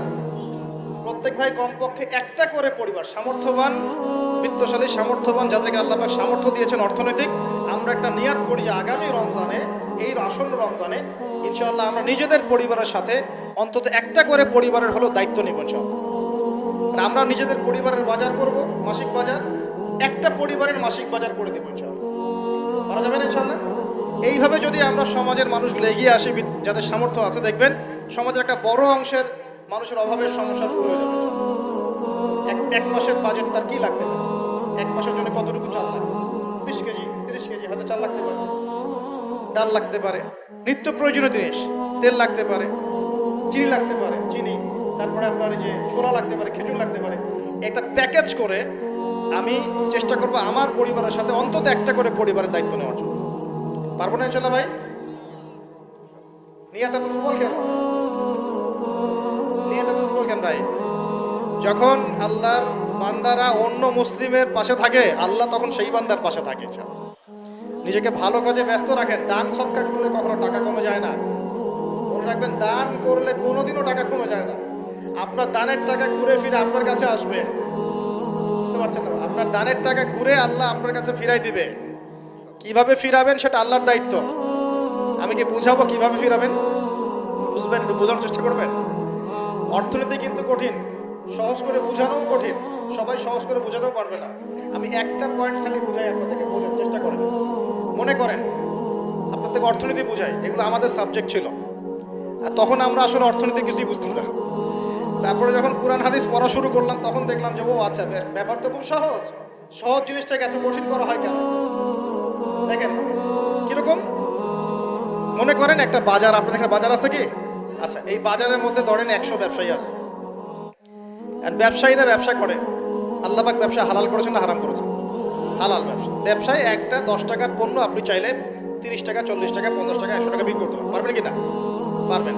মার্কেটের একটা ফিক্সড প্রাইস থাকে, মার্কেট প্রাইস, এটাকে বলে মার্কেট প্রাইস, যে একটা দাম নির্ধারণ করা হয় যে আমরা এই দামে সব সেল করবো, তাই না? ব্যবসায়ীরা ব্যবসা করছে, ব্যবসায় লাভও আছে, লসও আছে, ঝুঁকিও আছে, লাভও হতে পারে, লসও হতে পারে। এখন ব্যবসা করার সময় দেখা গেল যে এক ভাই লাভ করলো, আরেক ভাই লস করলো, এমনটা হয় কি না? আল্লাহ পাক এখানে কি করেন জানেন? এই বাজারের মধ্যে যে সম্পদগুলো আছে, অর্থ সম্পদ, আপনারা যেটা কারেন্সি বলেন, এগুলো আল্লাহ রাব্বুল আলামিন হাত থেকে হাতে ঘোরাতে থাকেন। আজকে আপনার হাতে, কালকে তার হাতে, কালকে তার হাতে, পরশু আরেক ভাইয়ের হাতে। এই সম্পদ বাজারের মধ্যে ঘুরতে থাকে। বাজারটা হতে পারে সমাজ, হতে পারে রাষ্ট্র, হতে পারে বিশ্ব। ভালো করে বোঝেন, ছোট পরিসরে হতে পারে সমাজ, হতে পারে রাষ্ট্র বা বিশ্ব। আল্লাহ পাক সম্পদটা সার্কুলেট করেন, ঘোরাতে থাকেন। আজকে তার হাতে, কালকে তার হাতে, কালকে তার হাতে, এভাবে সম্পদ ঘুরতে থাকে। লাভ লসের রিস্ক আছে, কেউ লাভ করে, কেউ লস করে। এভাবে সম্পদ সার্কুলেট হতে হতে হতে আল্লাহ পাক যাকে ইচ্ছা ধনী বানান, যাকে ইচ্ছা গরিব বানান। কথা বুঝতে পারছেন? এটা হলো এই জায়গায় রিজিকটা নিয়ন্ত্রণ করেন সরাসরি আল্লাহ পাক। আল্লাহ পাক কারো সম্পদ নেন, কারোকে দেন, কারো কাছ থেকে নেন, কারোকে দেন, কারো কাছ থেকে নেন, কাউকে দেন। এভাবে সম্পদ ঘুরতে থাকে। আর যদি দেখা যায় সম্পদ মানে চাহিদার চেয়ে কম হচ্ছে, আল্লাহ পাক সম্পদ উৎপন্ন করে দেন। জমিন থেকে উৎপন্ন করেন, আসমান থেকে উৎপন্ন করেন। আমি বুঝাতে পারছেন? এরপরও যদি দেখা যায় যে সমাজে সংকট হলো, অন্য সমাজ থেকে আমদানি করতে হবে। যদি একটা রাষ্ট্রের সংকট হচ্ছে, অন্য রাষ্ট্র থেকে আমদানি করতে হবে। এভাবে একটা সিস্টেম চলে, ইসলামিক সিস্টেম। এখানে ব্যবসা হচ্ছে মূল। এখানে দায়িত্ব আল্লাহ নিয়ে নেন, কাউকে ধনী করবেন, কাউকে গরিব করবেন, সম্পদ ঘুরতে থাকবে, ঘুরতে থাকবে। এভাবে আল্লাহ পাক আপনার এই যে ধনী ব্যক্তি মনে করেন, যে সম্পদ এখানে লাভ করেছে, এই ব্যক্তির উপর আবার জাকাত ফরজ আছে। কি আছে? জাকাত ফরজ আছে। এখন এই যখন ধনী হবে, নিসাব পরিমাণ সম্পদ আসবে, তখন এ জাকাত দিবে গরিবকে। তখন যার হাত থেকে সম্পদ চলে আসছে, ওর কাছে আবার সম্পদ ফিরে যাবে। সুবহানাল্লাহ। বুঝতে পারলেন কি কিভাবে সম্পদ আল্লাহ পাক ঘোরান? এর জাকাত ছাড়াও আছে সাদাকা। সাদাকা ছাড়া সাদাকাতুল ফিতর আছে, অনুদান আছে, এবং নরমালি আল্লাহ পাক কিন্তু সদকা করতে উৎসাহিত করে। এইভাবে একটা ইকোনমিক সিস্টেম চলতে থাকে, ছোট বা বড় পরিসরে। এইভাবেই মদিনা টিকে ছিল, এভাবেই মদিনার ইকোনমিক সিস্টেম চলতো নবী সাল্লাল্লাহু আলাইহি ওয়াসাল্লামের যুগে। সেখানে আরো একটা বিষয় এক্সট্রা ছিল, যেটা এখন নাই, সেটা ছিল গনিমত। সেটা কি? রাসূল সাল্লাল্লাহু আলাইহি ওয়াসাল্লাম সাহাবীরা বিভিন্ন যুদ্ধ এবং জিহাদ করতেন কিনা? না, তারা তো এগুলো করতেন না। মসজিদে বসে খালি সুবহানাল্লাহ পড়তেন, নাকি? অদরহুত তো হয়নি ইসলামে, হয়েছে? এগুলো বললে তো দেখা যাবে বাপরে বাপ অবস্থা খারাপ। হ্যাঁ, জিহাদি বয়ান শুরু করে দিয়েছে। এগুলো কি ইতিহাসে আছে কি না? যখনই মুসলিমরা যুদ্ধে গিয়েছে এবং জয় করেছে, তখন বিপুল গনিমতের সম্পদ লাভ করেছে। বুঝতে পারছি? গনিমত মানে ওই যে যাদের সাথে যুদ্ধ হচ্ছে, ওদের সব সম্পত্তি মুসলিমরা তখন পেয়ে যায়, কারণ ওগুলো ছেড়ে ওরা পালিয়ে যায়। এর মধ্য দিয়ে মুসলিমরা ব্যাপক সচ্ছলতার মুখ দেখেছিল। খায়বারের যুদ্ধ জয়ের মধ্য দিয়ে মুসলিমরা প্রায় 1/3 সম্পদ পেয়েছিল আরবের মধ্যে। জাজিরাতুল আরবের 1/3 সম্পদ শুধু খায়বার যুদ্ধ জয়ের মধ্য দিয়ে লাভ করা হয়েছে। ওইটা তো নাই, এখন ক্লোজড। আমি ওগুলো বাদ দিয়ে এই সিস্টেমগুলোর কথা বললাম, সাদাকা, ব্যবসা ইত্যাদি। তার মানে ইসলামিক ইকোনমিক সিস্টেমের মধ্যে আল্লাহ পাক সম্পত্তি নিয়ন্ত্রণ করছেন এবং কাউকে ধনী বানাচ্ছেন, কাউকে গরিব করছেন। সম্পদ হাতে হাতে ঘুরছে, যে ধনী সে আবার যাকাত দিচ্ছে, তখন গরিবের কাছে ধনী সম্পত্তি চলে আসছে। বুঝতে পারছেন কি ভাই কিছু? আচ্ছা, কঠিন হচ্ছে আলোচনা। আচ্ছা, একটু কঠিন শোনেন। খালি কি আর উঠে উঠবস করা, ঢেলে দেই, চা খাই, কফি খাই শুনলে হবে? হ্যাঁ, এগুলো শুনলে হবে খালি? ভালো করে শুনে ইনশাআল্লাহ।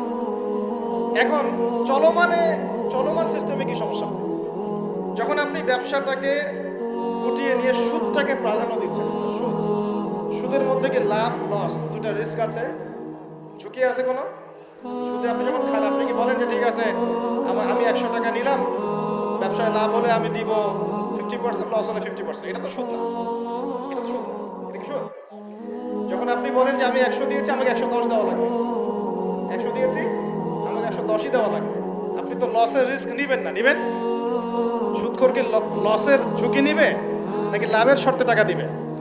এখন যখন আপনি লাভ লসের ঝুঁকি নিচ্ছেন না, তখন একজন লাভ করা একজন লস করা কোনো সিস্টেম বাজারে থাকছে না। তখন সম্পদ ধনিক শ্রেণীর হাতে পুঞ্জীভূত হচ্ছে, তারা আস্তে আস্তে ধনী হতে থাকবে, গরিবরা আস্তে আস্তে গরিব হতে থাকবে। আবার যাকাত দিবে না, তখন ওই সম্পদ আবার গরিবের কাছেও ফিরে আসবে না। এভাবে সুদের মধ্য দিয়ে সম্পদ সংকীর্ণ হয়ে যায়, একদম একটা মার্কেট, সমাজ, রাষ্ট্র মেসাকার দেউলিয়া হয়ে যাবে। একটা একটা করে কথা বলেছিলাম, ফলেছিল কি অর্থনৈতিক কথা?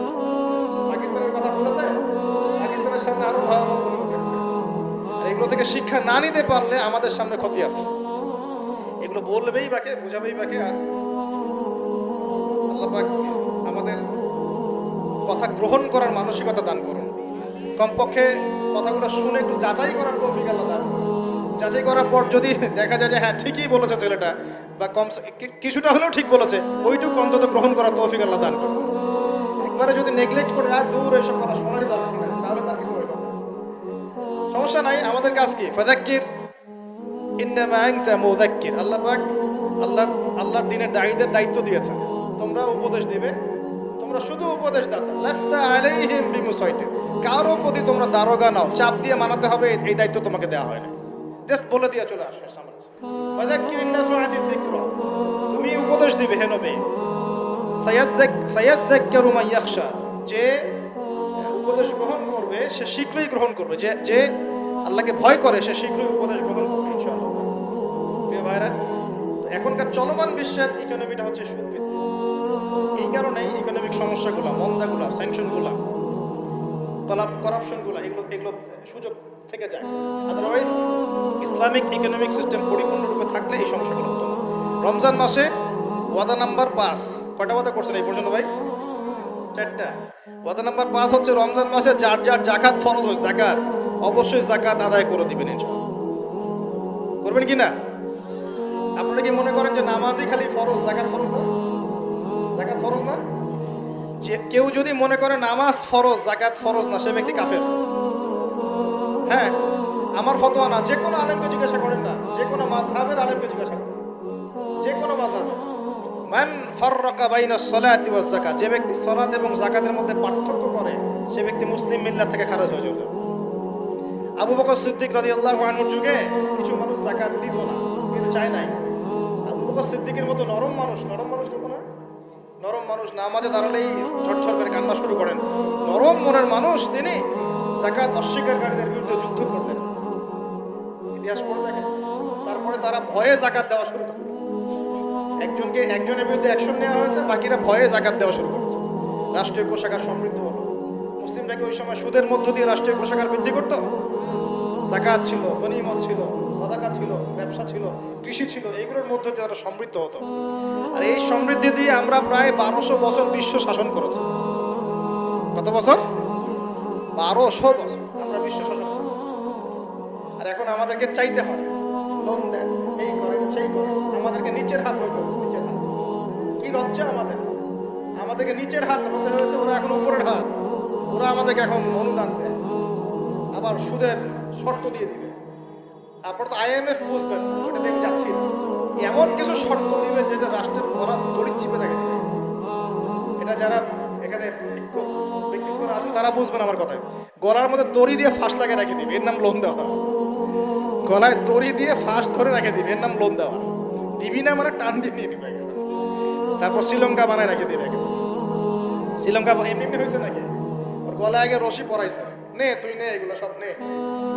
রশি আস্তে আস্তে টান দিছে দিয়ে এক পর্যায়ে যখন দেখছে এ তো আর আমার কিছু শোধ করতে পারবে না, টান দিয়ে সব নিয়ে দেউলিয়া শেষ। শিক্ষা, বিশ্ব বুঝতে হবে কোরআন সুন্নাহ আল্লাহ পাক শুধু এই যে ঝাড়ফুঁক করার জন্য আর তাবিজ করার জন্য, শুধু বরকত নেওয়ার জন্যই নাজিল করেন নাই। কোরআন এবং সুন্নাহ আল্লাহ পাক নাজিল করেছেন যাতে কোরআন সুন্নাহ দিয়ে আমরা চলমান সমাজের, বিশ্বের সমস্ত সমস্যাগুলোর সমাধান খুঁজে বের করতে পারি। না কি মনে হয় আপনাদের? এই জন্য আল্লাহ নাজিল করেন নাই? আমি একটা আয়াত বলি তাহলে বুঝবেন। আল্লাহ বলছেন সূরা নাহল আয়াত নাম্বার 89, সূরা নাহল আয়াত নাম্বার 89 আল্লাহ পাক বলছেন বিসমিল্লাহির রহমানির রহিম, ওয়া নাযালনা আলাইকাল কিতাব, হে নবী আমি আপনার প্রতি এমন একটা কিতাব নাজিল করে দিয়েছি, মানে কোরআন, তিবিয়ানান লিকুল্লি শাই, যে কিতাব প্রতিটা বিষয়কে ব্যাখ্যা করবে ইনশাআল্লাহ। ব্যাখ্যা করে কিনা? কোরআন প্রতিটা বিষয়কে ব্যাখ্যা করে কিনা? ওয়া হুদান, এবং কোরআন হবে আমাদের জন্য হেদায়াত, মানে পথ নির্দেশ, গাইডেন্স। ওয়া রাহমাতান, এবং আল্লাহর পক্ষ থেকে রহমত, দয়া। ওয়া বুশরা লিল মুসলিমিন, আর মুসলমান জাতির জন্য এই কোরআন হচ্ছে সুসংবাদ। বলি সুবহানাল্লাহ। এই কোরআন যদি পড়ি না, বুঝি না, আমল করি না, তাহলে এর সমাধান কেমন করে বের করব? আল্লাহ পাক আমাদেরকে এমন ওলামায়ে কেরাম দান করুন, এমন প্রজন্ম দান করুন, এমন যুব সমাজ দান করুন, এমন নেতৃত্ব দান করুন, যারা কোরআন এবং সুন্নাহর জ্ঞান দিয়ে পুরো বিশ্বটাকে শাসন করতে পারবে ইনশাআল্লাহ। আল্লাহ পাক, আমি দোয়া করি আল্লাহ পাক আমাদের ঊর্ধ্বতন কর্তৃপক্ষ সহ সবাইকে এমন হেদায়েত দান করুন যে হেদায়েতের আলোকে তারা কোরআন সুন্নাহর কাছে এমনভাবে আত্মসমর্পণ করবে যে ওই হেদায়েতের আলো নিয়ে, ওই আলোর মশাল নিয়ে ইনশাআল্লাহ বিশ্বটা জয় করবে ইনশাআল্লাহ। এমন প্রজন্ম আসবে ইনশাআল্লাহ। যদি এই এস্টিমেশনগুলা যতদিন পর্যন্ত না মুসলমানরা এই বিশ্বটাকে আবার শাসন না করছে, বিশ্বাস করলেন না, আমরা এখন হতাশ। প্রিয় ভাইরা, কিভাবে সম্ভব হবে? আগে তো আমাদের সবাইকে জ্ঞান অর্জন করতে হবে নাকি? তাহলে আমরা নিয়াত করতে পারি কি, 7 নাম্বার ওয়াদা করতে পারি যে আমরা সবাই কোরআন এবং সুন্নাহর ইলমটা অর্জন করবো ইনশাআল্লাহ। কমপক্ষে বেসিক কিছু জ্ঞান অর্জন করবো ইনশাআল্লাহ। আমি বলছি না যে সবাইকে মুফতি হওয়া লাগবে, সবাইকে দায়ী হতে হবে, সবাইকে একদম মুফাসসির হতে হবে, এটা জরুরি না, এটা মানুষ পারবে না। কমপক্ষে ইসলামের বেসিক জিনিসগুলো কি আমরা শিখতে পারি না ভাই?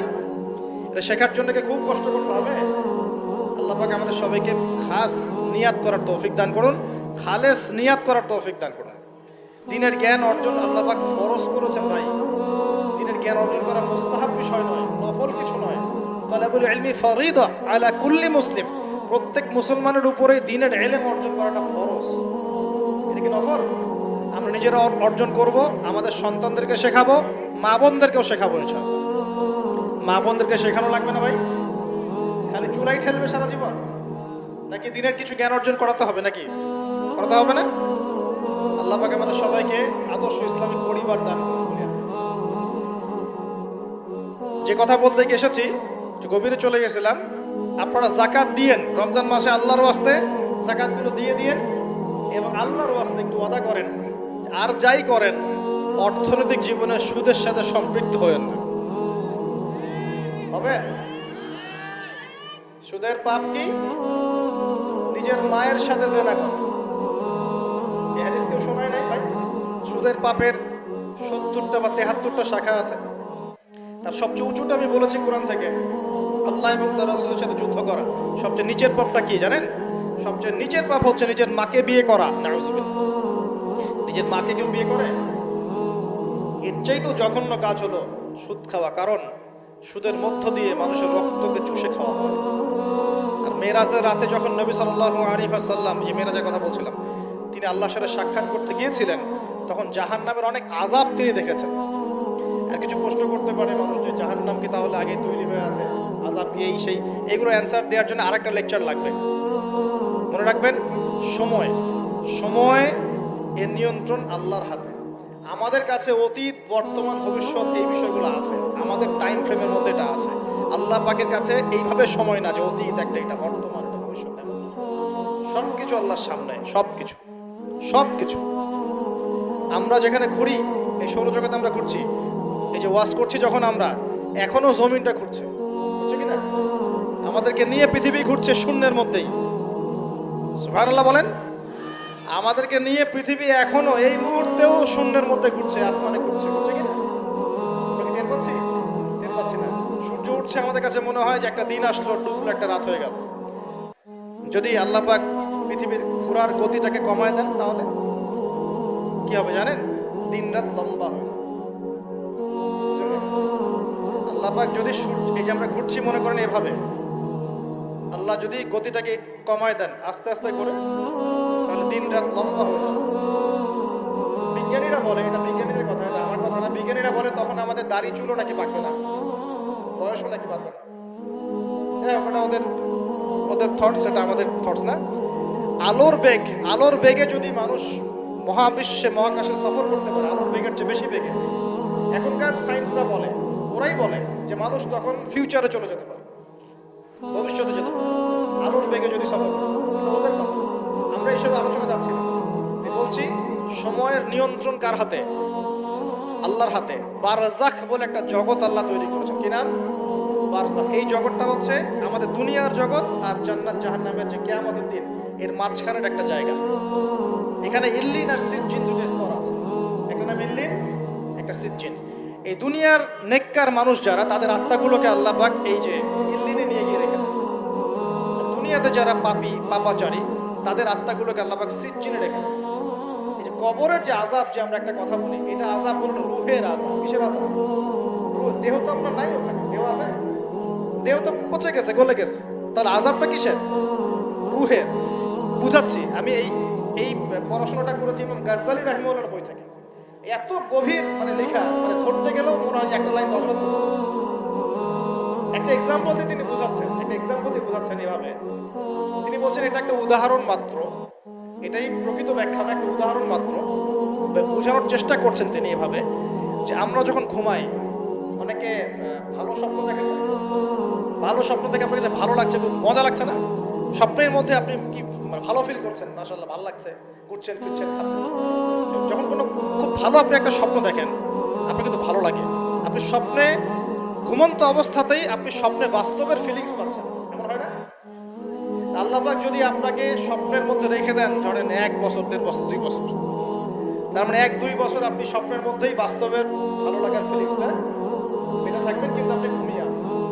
বাইরে থেকে আমি আপনাকে দেখছি যে আপনি ঘুমিয়ে আছেন, আপনি ঘুমন্ত অবস্থাতেও ভালো স্বপ্ন দেখেই ভালো ফিল করছেন। তিনি বোঝাচ্ছেন, উদাহরণ দিয়ে বোঝাচ্ছেন, এটা কিন্তু ব্যাখ্যা নয়, জাস্ট একটা বোঝাচ্ছেন উদাহরণ দিয়ে। আল্লাহ পাক যখন শহীদদের রূহগুলোকে জান্নাতে রেখে দেন, জান্নাতে তারা এইভাবে রূহগুলো ঘুরতে থাকে, ফল ফলাদি খেতে থাকে, পাখির ডানায় পাখির মধ্যে রূহ দিয়ে দেন, সবুজ পাখি, এই পাখি উঠতে থাকে, তারা ভালো ফিল করতে থাকে। ওই হায়াতটাকে আল্লাহ পাক তাদের কাছে বাস্তব বানিয়ে দিয়েছেন। কথা বুঝতে পারছেন? ওই হায়াতটাকে আল্লাহ পাক তাদের কাছে বাস্তব বানিয়ে দিয়েছেন। তাদের কাছে মনে হচ্ছে এটাই বাস্তব, এটাই জগৎ। আল্লাহ চাইলে করতে পারেন না? একটা ঘুমন্ত মানুষকে যদি আল্লাহ করতে পারেন, তাহলে শহীদদের ব্যাপারে করতে পারেন না? পারেন। আবার ধরেন একজন মানুষ পাপাচারী, আপনি কখনো কখনো স্বপ্ন দেখেছেন, ভয়ের স্বপ্ন, আটকে উঠছেন, শ্বাস বন্ধ হয়ে যাচ্ছে, এমন হয়নি অনেকদিন? আর হবে তো বেশি, কারণ কানে তো হেডফোন দিয়ে গান শোনেন, হেডফোন কানে দিয়ে ঘুমান, এফএম শুনতে শুনতে ঘুমান, এই কি করতে করতে ঘুমান। ঘুমানোর আগে তো দোয়া কালাম নাই, দোয়া কালাম মাসনুন দোয়া কালাম তো নাই, সূরা মুলক নাই, সূরা বাকারা শেষের আয়াত নাই, ইত্যাদি নাই, পবিত্রতা নাই, বিছান ছাড়েন না, লাইট সব করেন না। আপনার সুন্নত মাফিক তো ঘুমাচ্ছি না। ঘুমানোর কতগুলো সুন্নত জানেন? ঘুমানোরই কত সুন্নত আছে। ইস্তেঞ্জা করতে হয়, ওযু করে আসতে হয়, পারলে মেসওয়াক করে নেয়, বিছান ঝাড়তে হয়, বিসমিল্লাহ বলে লাইট অফ করতে হয়, দরজায় খিল দিতে হয়, পাত্র যদি থাকে খাবার পাত্র, পানির পাত্র ঢেকে দিতে হয়, তারপরে পড়তে হয় বিছানায় গিয়ে আয়াতুল কুরসি, সূরা বাকারা শেষের 2-3টা আয়াত, সূরা ফালাক নাস ইখলাস, হাত একত্রিত করে ফু দিয়ে সারা গা মাসাহ করতে হয়। ডান কাত হয়ে আল্লাহুম্মা বিইসমিকা আমুতু ওয়া বলে এই যে 33 বার সুবহানাল্লাহ, 33 বার আলহামদুলিল্লাহ, 34 বার আল্লাহু আকবার করতে করতে ঘুমাতে। কয়জন জানে, কয়জন ঘুমানোর সুন্নত? ঘুমানোর আগে এখন কানে হেডফোন, ব্লুটুথ, হাবি জাবি এইসব দিয়ে যুবকরা ঘুমাচ্ছে। প্রতিটা কাজ নবীর সুন্নত মতো করার চেষ্টা করবো, আল্লাহ পাক তৌফিক দান করুন। এই যে 9 নাম্বার ওয়াদা করেন, জীবনের প্রতিটা কাজ নবীর সুন্নাহ মতো করবেন। রাজি আছেন ইনশাআল্লাহ? একদম চেহারা থেকে শুরু হবে, চুল দাড়ি পোশাক আশাক থেকে শুরু হবে। আল্লাহ পাক যত উপরে নিয়ে যাবেন, আপনি যেখানেই যান নবীর সুন্নাত বাস্তবায়ন করবেন ইনশাআল্লাহ। আল্লাহ পাক তৌফিক এনায়েত করুন, বলি আমিন। মনে করেন খারাপ স্বপ্ন দেখছেন, খারাপ স্বপ্নে এখন আপনি কষ্ট পাচ্ছেন, দেখছেন যে পানিতে ডুবে যাচ্ছেন, দেখছেন যে আপনি আগুনে পুড়ে যাচ্ছেন, নাউজুবিল্লাহ, দেখছেন যে আপনি হয়তো কেউ আপনার শ্বাস গলা চিপে ধরেছে ইত্যাদি, মানে আপনি কষ্ট পাচ্ছেন। বাহির থেকে কিন্তু আমি আপনার কষ্ট বুঝতে পারবো না, পারবো? আপনি ঘুমিয়ে আছেন, ঘুমিয়ে আপনি কষ্ট পাচ্ছেন। এখন এই ঘুমন্ত কষ্টের স্বপ্নটাকে আল্লাহ পাক যদি 5 বছর লম্বা করে দেন, পারবেন কিনা? আল্লাহ পাক পারেন কিনা? 5 বছর ঘুমিয়ে আছেন, আপনি উঠতে পারতেছেন। এখন এটা হয় না, আল্লাহ চাইলে পারেন, সম্ভব কিনা? আল্লাহ পাক 309 বছর ঘুম পাড়া রাখেন নাই মানুষকে, আছে না দলিল? কোরআনে আছে না? কোন সূরায়? এই তো মাশাআল্লাহ, মাশাআল্লাহ, সূরা কাহফে আছে না? 309 বছর আল্লাহ পাক 9 জন 10 জন ছেলেকে ঘুম পাড়া রাখছেন না? রাখছেন। তো এখন মনে করেন যে আল্লাহ পাক আপনাকে ওই কষ্টের আযাবটাকে লম্বা করে দেন, কষ্টের ওই স্বপ্নটাকে লম্বা করে, তাহলে আপনি কিন্তু ঘুমের মধ্যে কষ্ট ফিল করবেন। এখন কবরে যদি আল্লাহ পাক বারজাখের জীবনে সিজ্জিনে কিছু আত্মাকে রেখে আত্মাগুলোকে আযাব দেন, এবং ওইটাকেই যদি তাদের কাছে বাস্তব ফিল দিয়ে দেন, তাহলে কি তার আযাব পাবে না? অনেক ব্যাখ্যা আছে, যেগুলো নিয়ে আলাদা লেকচার দেওয়া লাগবে। এতটুকু বোঝেন যে আল্লাহ পাক ইন্নাল্লাহ আলা কুল্লি শাইইন কাদির, আল্লাহ পাক প্রতিটা বিষয় সম্পর্কে আল্লাহ পাকের হাতেই সব, আল্লাহ সব করতে পারেন। যে আল্লাহ পাক আমাকে শ্বাস নেয়ার ক্ষমতা দিচ্ছেন, নিঃশ্বাস নিচ্ছি, একটা নিঃশ্বাসের দাম কি অন্য কেউ দিতে পারবে? যে আল্লাহ পাক এনভায়রনমেন্ট, বায়ুমণ্ডলের মধ্যে নাইট্রোজেন গ্যাস দিয়ে দিয়েছেন, এই গ্যাস কি কে দিয়ে, অন্য কেউ দিয়েছে? যে আল্লাহ পাক শ্বাস নেওয়ার জায়গা দিয়েছেন, আমাদের হার্ট পাম্প করছে, জন্মের সময় থেকে পাম্প করছে, এখন পর্যন্ত থামে নাই। একদিন এক মিনিটের জন্য থেমে গেলেই শেষ। এটা কে চালু করে রেখেছে?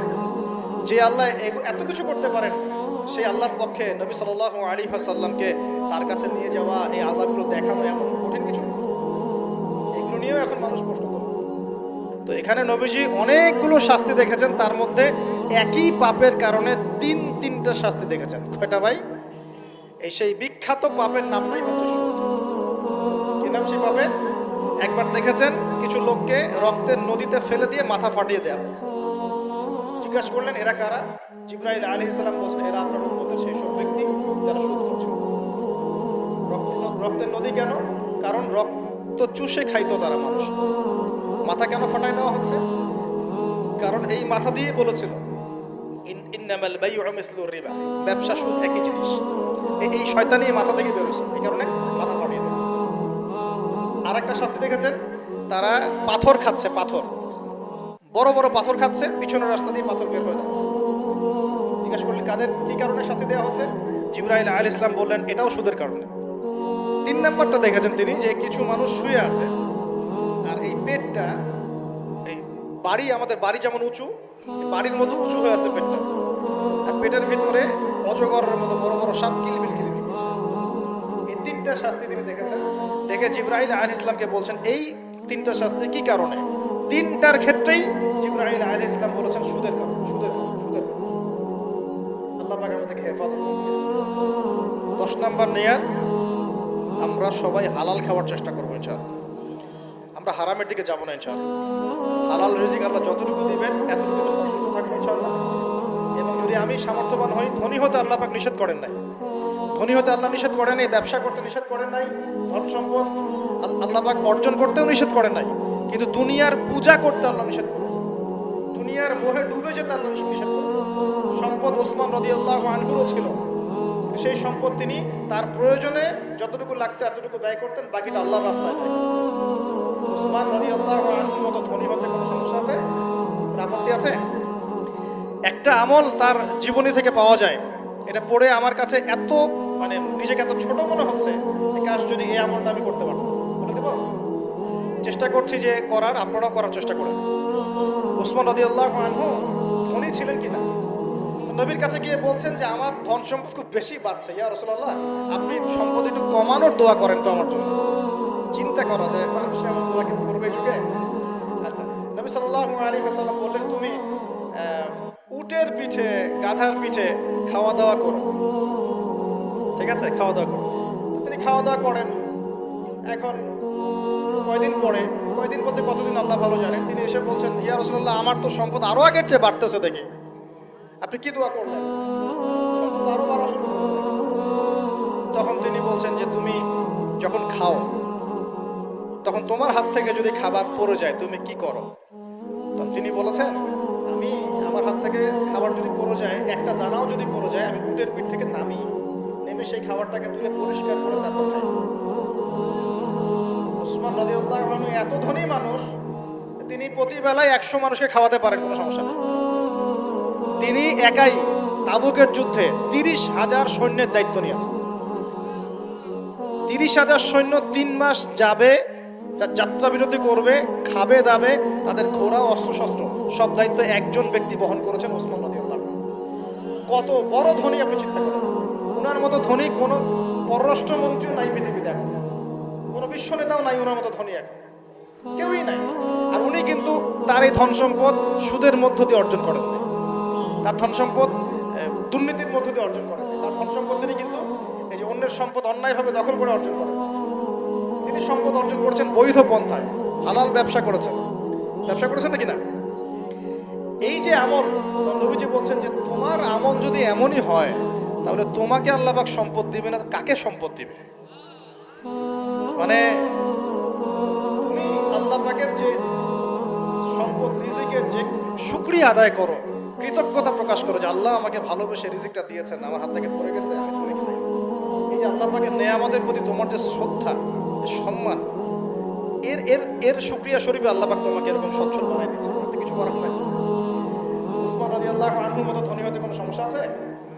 তিনি কৃপণ ছিলেন না, তিনি আল্লাহ পাকের নেয়ামতের শুকরগুজার ছিলেন।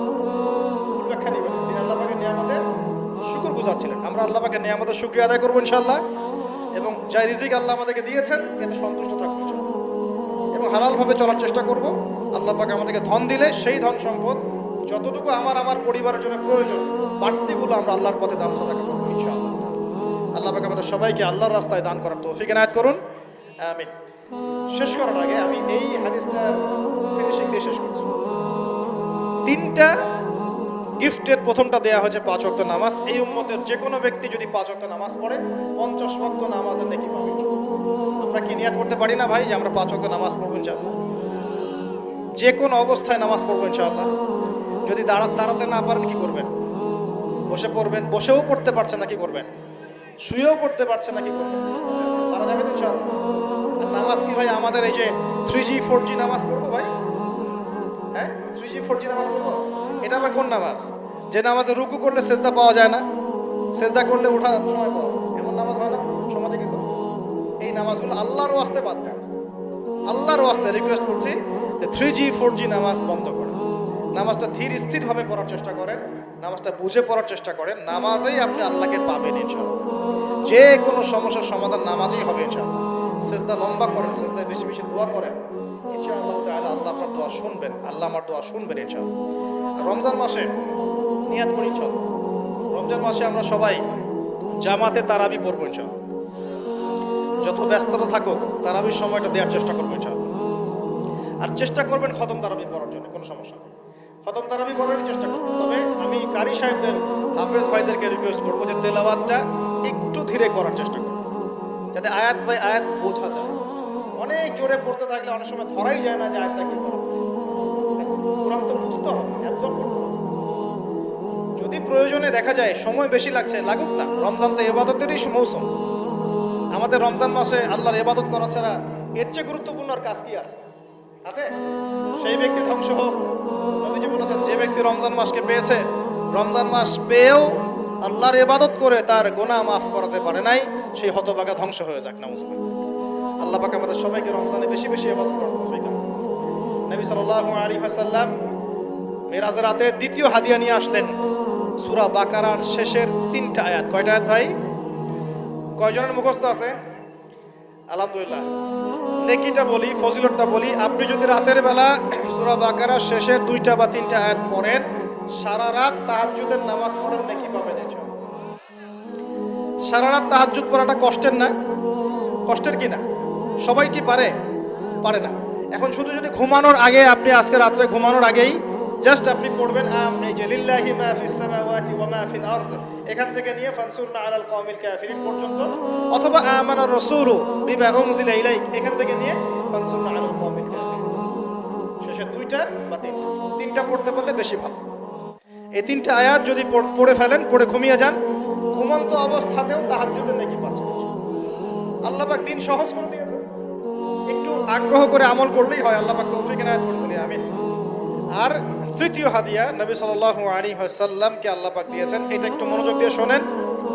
এই কথাটা ভুলে যায় না। আজকের লেকচারে যদি সব কথাও ভুলে যান, এই কথাটা বলেন। আল্লাহ পাক তার নবীকে বলছেন, হে মুহাম্মদ, বলেন সাল্লাল্লাহু আলাইহি ওয়াসাল্লাম, তোমার উম্মতের কোন ব্যক্তি যদি আকাশ জমিন, পুরো আকাশ জমিন সমান গোনা নিয়ে আমার সামনে দাঁড়ায় কিয়ামতের মাঠে, তোমার উম্মতের যে কোনো ব্যক্তি, নর নারী, যুবক যুবতী, যেই হোক না কেন, সাদা কালো, ধনী গরিব, হুএভার হি ইজ, তোমার উম্মতের যে কোনো ব্যক্তি আসমান জমিন সমান গোনা নিয়েও যদি আমার সামনে দাঁড়ায়, কিন্তু তার আমল নামার মধ্যে শিরিকের কোনো পাপ নাই। কোন পাপ নাই? শিরিক তো বুঝি ভাই, আল্লাহর সাথে অংশীদার সাব্যস্ত করা। কিতাবুত তাওহীদ বইটা পড়ে নিন, এখানে সব দেয়া আছে। শিরকের পাপ নাই, আসমান জমিন সমান পাপ দিয়ে ভর্তি। আমি আল্লাহ তার সামনে আসমান জমিন সমান ক্ষমা দয়া নিয়ে হাজির হব ইনশাআল্লাহ। মানে আল্লাহ পাক তাকে মাফ করে দিবেন ইনশাআল্লাহ। খালি শিরকের পাপ না করলেই আল্লাহ মাফ করবেন। এখন শিরকের পাপ কিন্তু অহরহ হচ্ছে। চিন্তায় শিরক হচ্ছে, কথায় শিরক হচ্ছে, কাজ করতে গিয়ে শিরক হচ্ছে। শিরক সম্পর্কে বিস্তারিত আলোচনা করেছি, অনলাইনে সার্চ দিয়ে দেখে নিন শিরক কি ও কেন, ডিটেলস কত রকম শিরক হচ্ছে বলা হয়েছে। আর একটা বইয়ের নাম বলে দিলাম, কিতাবুত তাওহীদ। এই বইটা পড়লে আপনি বুঝতে পারবেন শিরক কি ও কেন, কত প্রকার কি কি, এরকম অনেক কিছু, অনেক বই বাজারে পাওয়া যায়। পড়লেই দেখবেন কত রকম শিরক আমরা এখন করছি। আল্লাহ পাক আমাদের সবাইকে শিরক মুক্ত আমল করার তৌফিক দান করুন। সাহাবীরা বললেন, ইয়া রাসূলুল্লাহ, যদি সেই ব্যক্তি জিনা করে আল্লাহ কি তাও মাফ করে দিবে? নবীজি বলছেন, হ্যাঁ, যদি জিনা করে তাও মাফ করে দিবে।